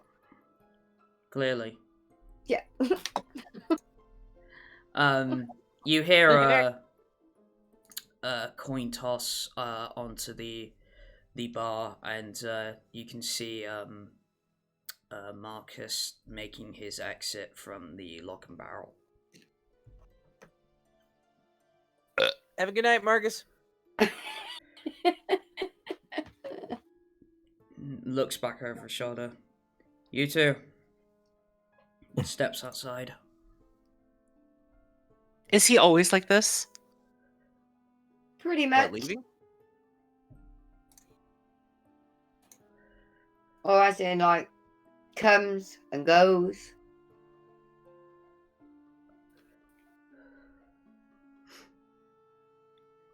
So Kind of does its own thing.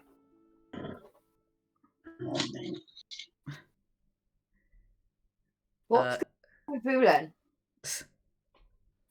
He is currently enjoying a lovely brandy Okay. of course. And a show watching you guys exist. So Oh, I don't know. I'm about drunk enough to get up on the table.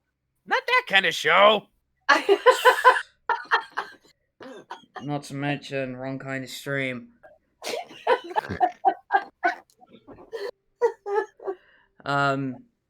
So just speed things along a little bit. You know, you get except for the Katterina, probably get heavily plastered. I'm strictly bacon, bread, and water. And you know, eventually I'd assume you make your way back to the manor. Obviously, for Mara, this is the first time seeing it. You'll notice that it's got one entire wall missing. We're putting in a breakfast nook. I don't even know what that is. Still nothing been done about that? A lot's been going on for the manor to be rebuilt at this point. What do we have servants for then? Wow. Should they not have been doing it? Nix, my dear. Sebastian is not a carpenter. Hang on, though. Actually, did Byron not build the stables? Yeah, but he hasn't really been instructed to rebuild a brick wall. That's correct. I haven't told him yet. Okay. Oh, shut up now.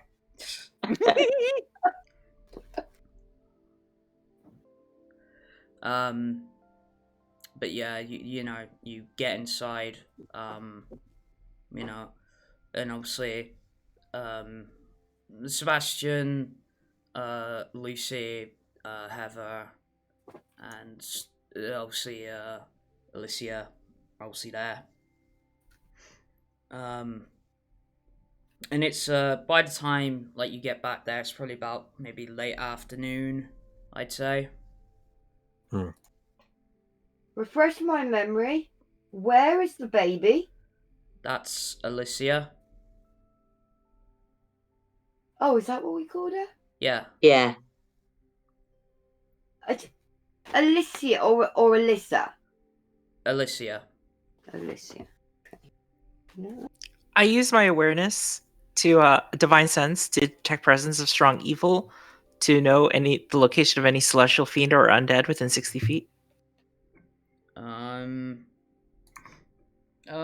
You notice a glaring one right off the bat in one of the the butler, Sebastian, who you do not know the name of yet. All right, and what type of being? Oh, fiend. Fiend. A fiend. Okay.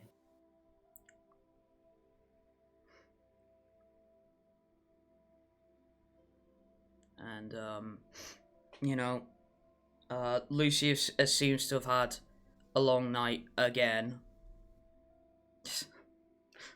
Looks thoroughly tired. No luck with the kiddo again? No, definitely not. I kind of regret making that decision. Lucy, my dear, you did what you had to in the moment.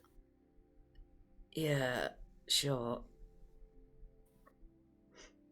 And it's like... Say that there's something wrong with that baby. It's weird. And then it's like, automatic, doesn't ask, hands it off to Vendrak. What?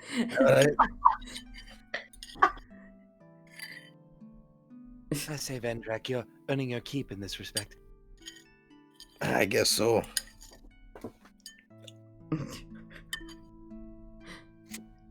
And Sebastian walks up. Would you like a warm milk for the child, my lord? Yes, please. Oh, yes, you were speaking to the dwarf. Sorry. I assume so. I don't know what the baby wants. I guess, you know. I don't exactly speak baby. Well, actually. Tomorrow I'll be able to speak baby. How about that? I'm just wondering what it says about Nyx. Nobody ever says to her, do you want to look after the baby? Is the baby awake? The baby is awake, yes. I'm gonna cast tongues on it. Context is so important.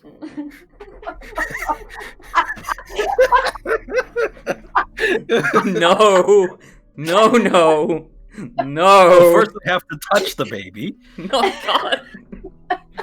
Waiting for Vendrak to follow it up with, tastes like chicken. We're terrible people. Jellies, baby back ribs. God damn it. We're terrible people. I am already I'm thinking, what have I got myself into? Well, tongues last for an hour, and any creature I touch has the ability to understand any spoken language it hears. And when a target speaks, any creature that knows at least one language and can hear it understands what it says. Okay. So the baby can now speak, and now understand us on a fundamental level. Okay. Okay. Right. So, I'm using my powers of being a third level spell cleric here to talk to the baby and ask if it wants some milk. Well, I suppose Sebastian could too, because it understands all languages. 1 minute. Oh, go ahead. Fucking act. Oh, go ahead. Sebastian, go ahead, ask.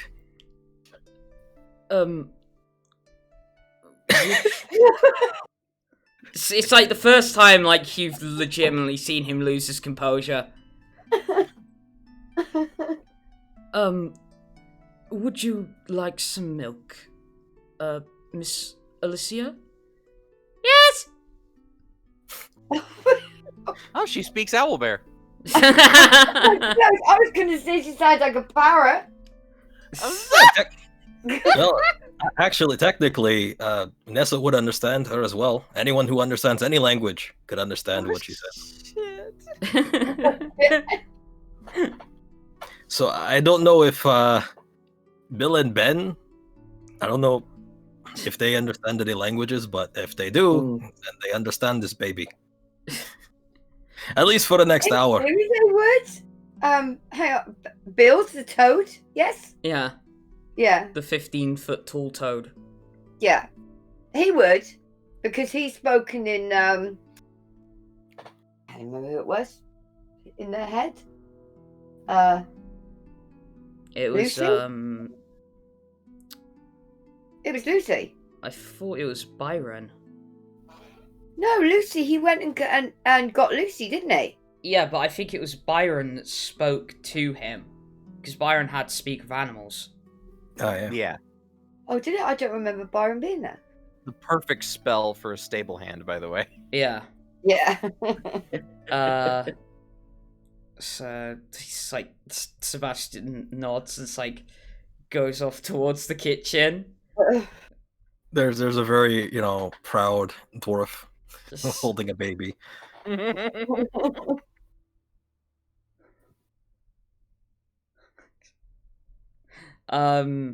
This group gets more bizarre by the minute. You're telling me. That's why you don't let the cleric have spells. He gets Well, inventive. Yeah. So like, you notice that after 5 minutes, this baby will not shut the fuck up. I expected something like that. Unfortunately, it just lasts for an hour. I can't. Can I cancel it? I don't think I can. Can I just spell it? I can't cancel it. It lasts for an hour. I can't cancel it. So regret it. So it's like, oh god. Katterina would like to use her last third level spell slot of the day to cast blindness, deafness. She's going to elect to cast deafness on herself and go to bed.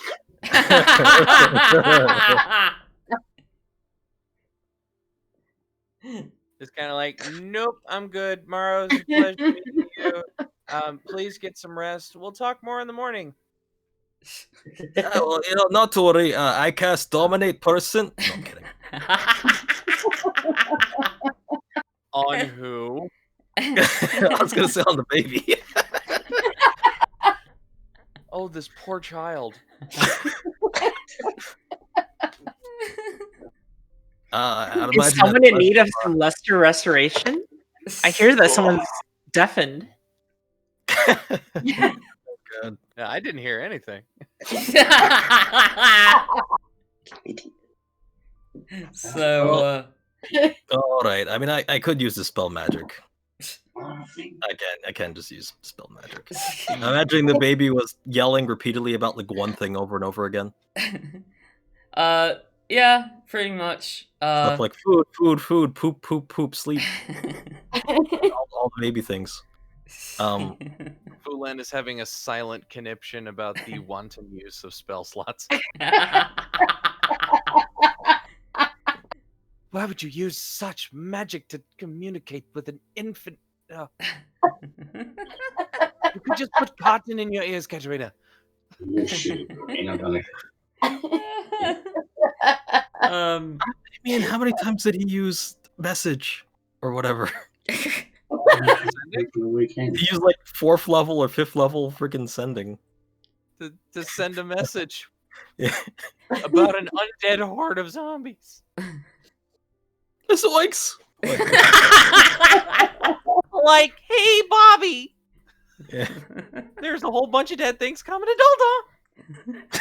God damn it. Serious game for serious folks. Yeah. Fuck.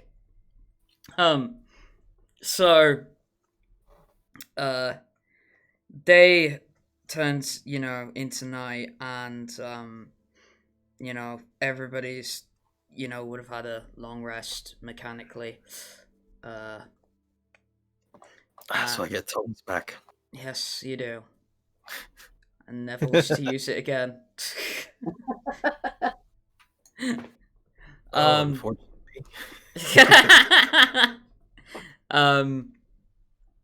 So yeah.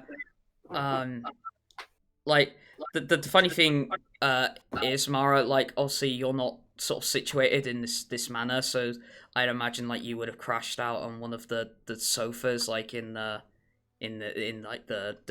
drawing room. Please don't take that literally. It feels a little bit beneath my station, but I will not complain. What station as like the overlord of darkness and death? I thought you wanted to be past that. Let's just say I was used to more luxurious accommodations.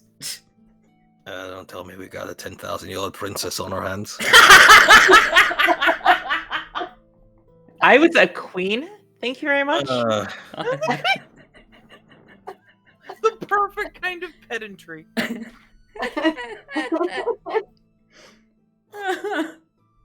Okay. All right. Now I'm curious. Queen of where?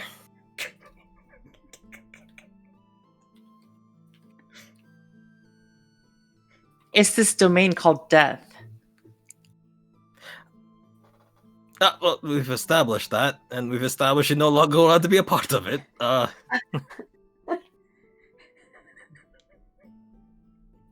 wait. That's what? why I did not complain about my lodgings. I mean, what kind of lodgings did you have as the Queen of Death? I'd imagine they put you in a coffin somewhere and just left you there. I'm not a vampire. I didn't say you're a vampire, but that's where they put the dead, right? And basically, you're the Queen of Death. So I mean, I don't know. Where did they put you?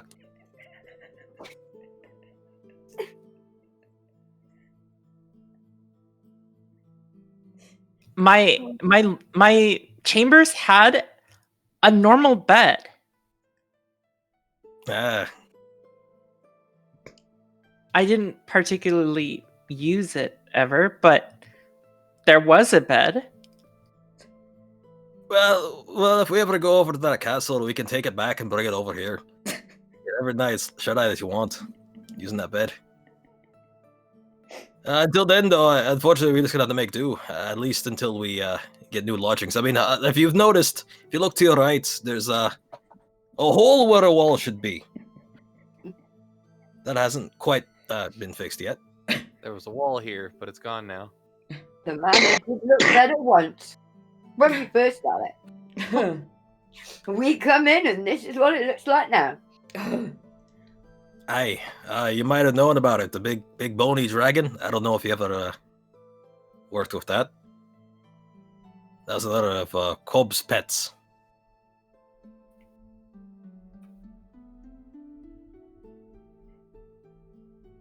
So in a funny way, you've got Cobb to thank for the lack of commodities. Absolutely. You said there were burning bodies outside, right? Yeah, they're burning bodies outside the city walls, like the soldiers that had died. They're burning the bodies to make sure they wouldn't turn into undead. Okay, well, I wake up on the floor. Nothing new there.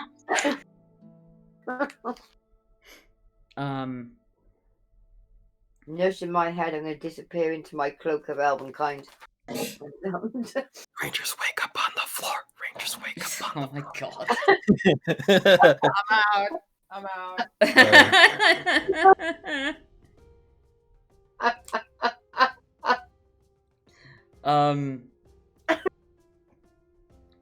No. Fuck, I don't know where the fuck to take this anymore. We got a talking baby. We got a hole in the wall. We've got the Queen of Death, who's never slept in a bed but complains about the couch. And we've got I did not complain about the couch. what else would you say? It's beneath your station if it's not a complaint.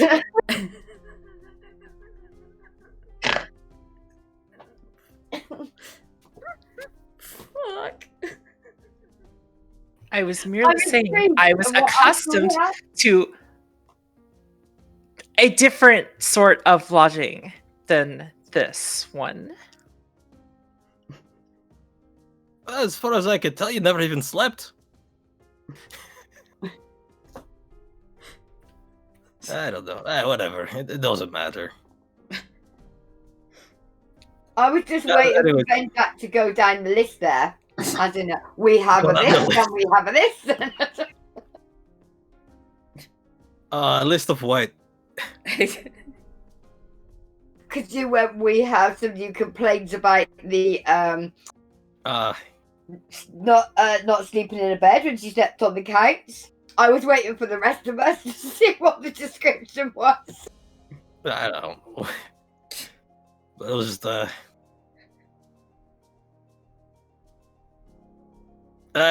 that's basically what we are, right? That's basically my recounting of it. I just kind of said it in the accent.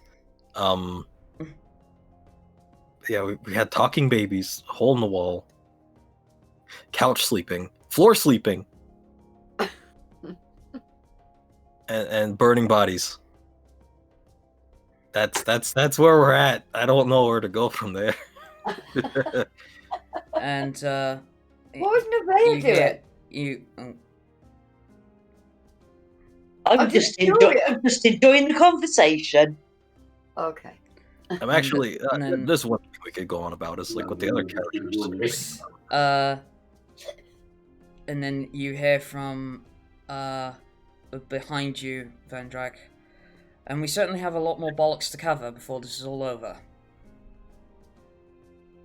And obviously, at this point, everybody recognizes the voice of Marcus. And again, he just Hey appeared. there. Hey. So, How do we never hear him coming? I'm good at Because what I he's do. a sneaky shit. He's just always there. That's Yeah, what I check to mean. make sure he's wearing boots. I feel like he takes off his boots to walk around. Anyway. Yeah. So, Question.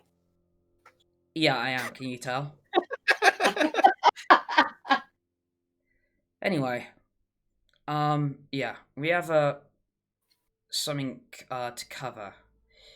See, I've gotten a little bit of intel that that isn't going to be the end of it, what we just experienced last night. Okay.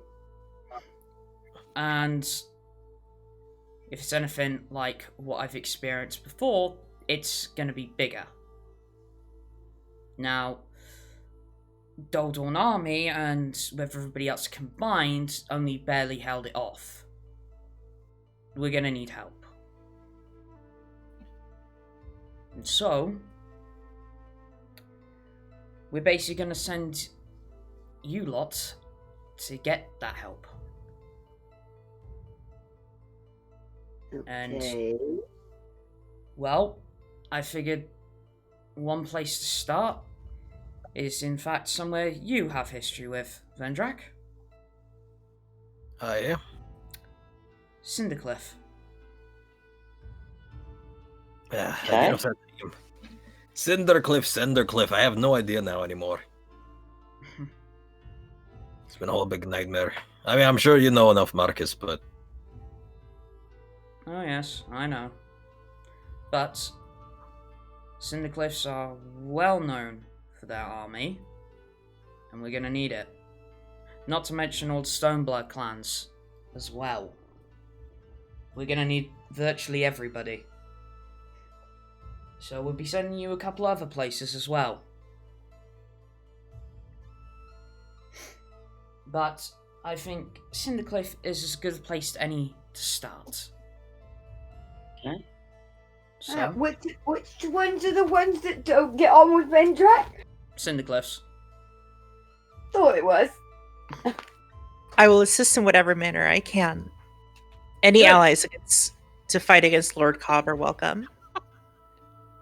Good. Well, you better get packing then. Need to go now. Okay.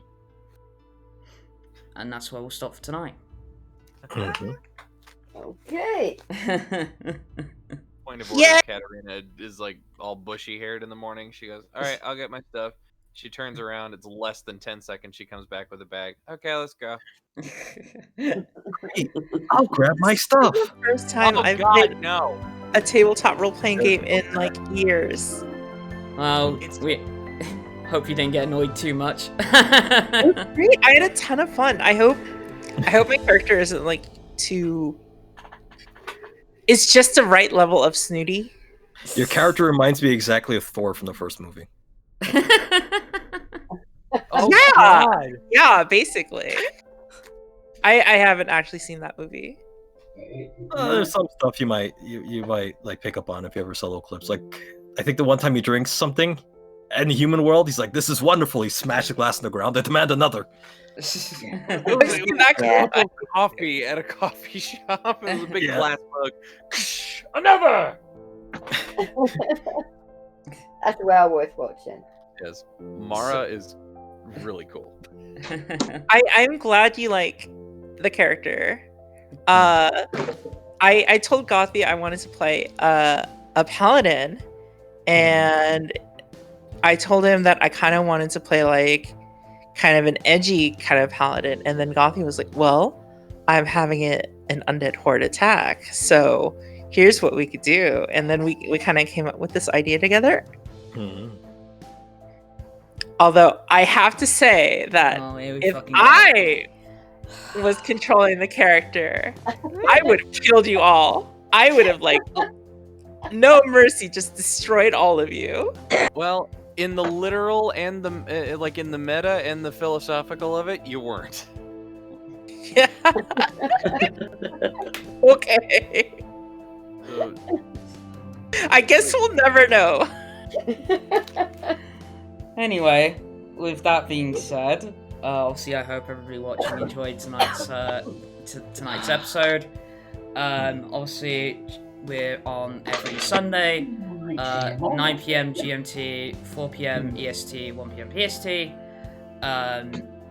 Obviously Vulen, SlappyMeats obviously can join us tonight, but also you go check out his D&D group with Loot Bodies, and obviously one of our former players but still close at heart in the game, Beth. Go watch her and her D&D group, Sprawl Seduction.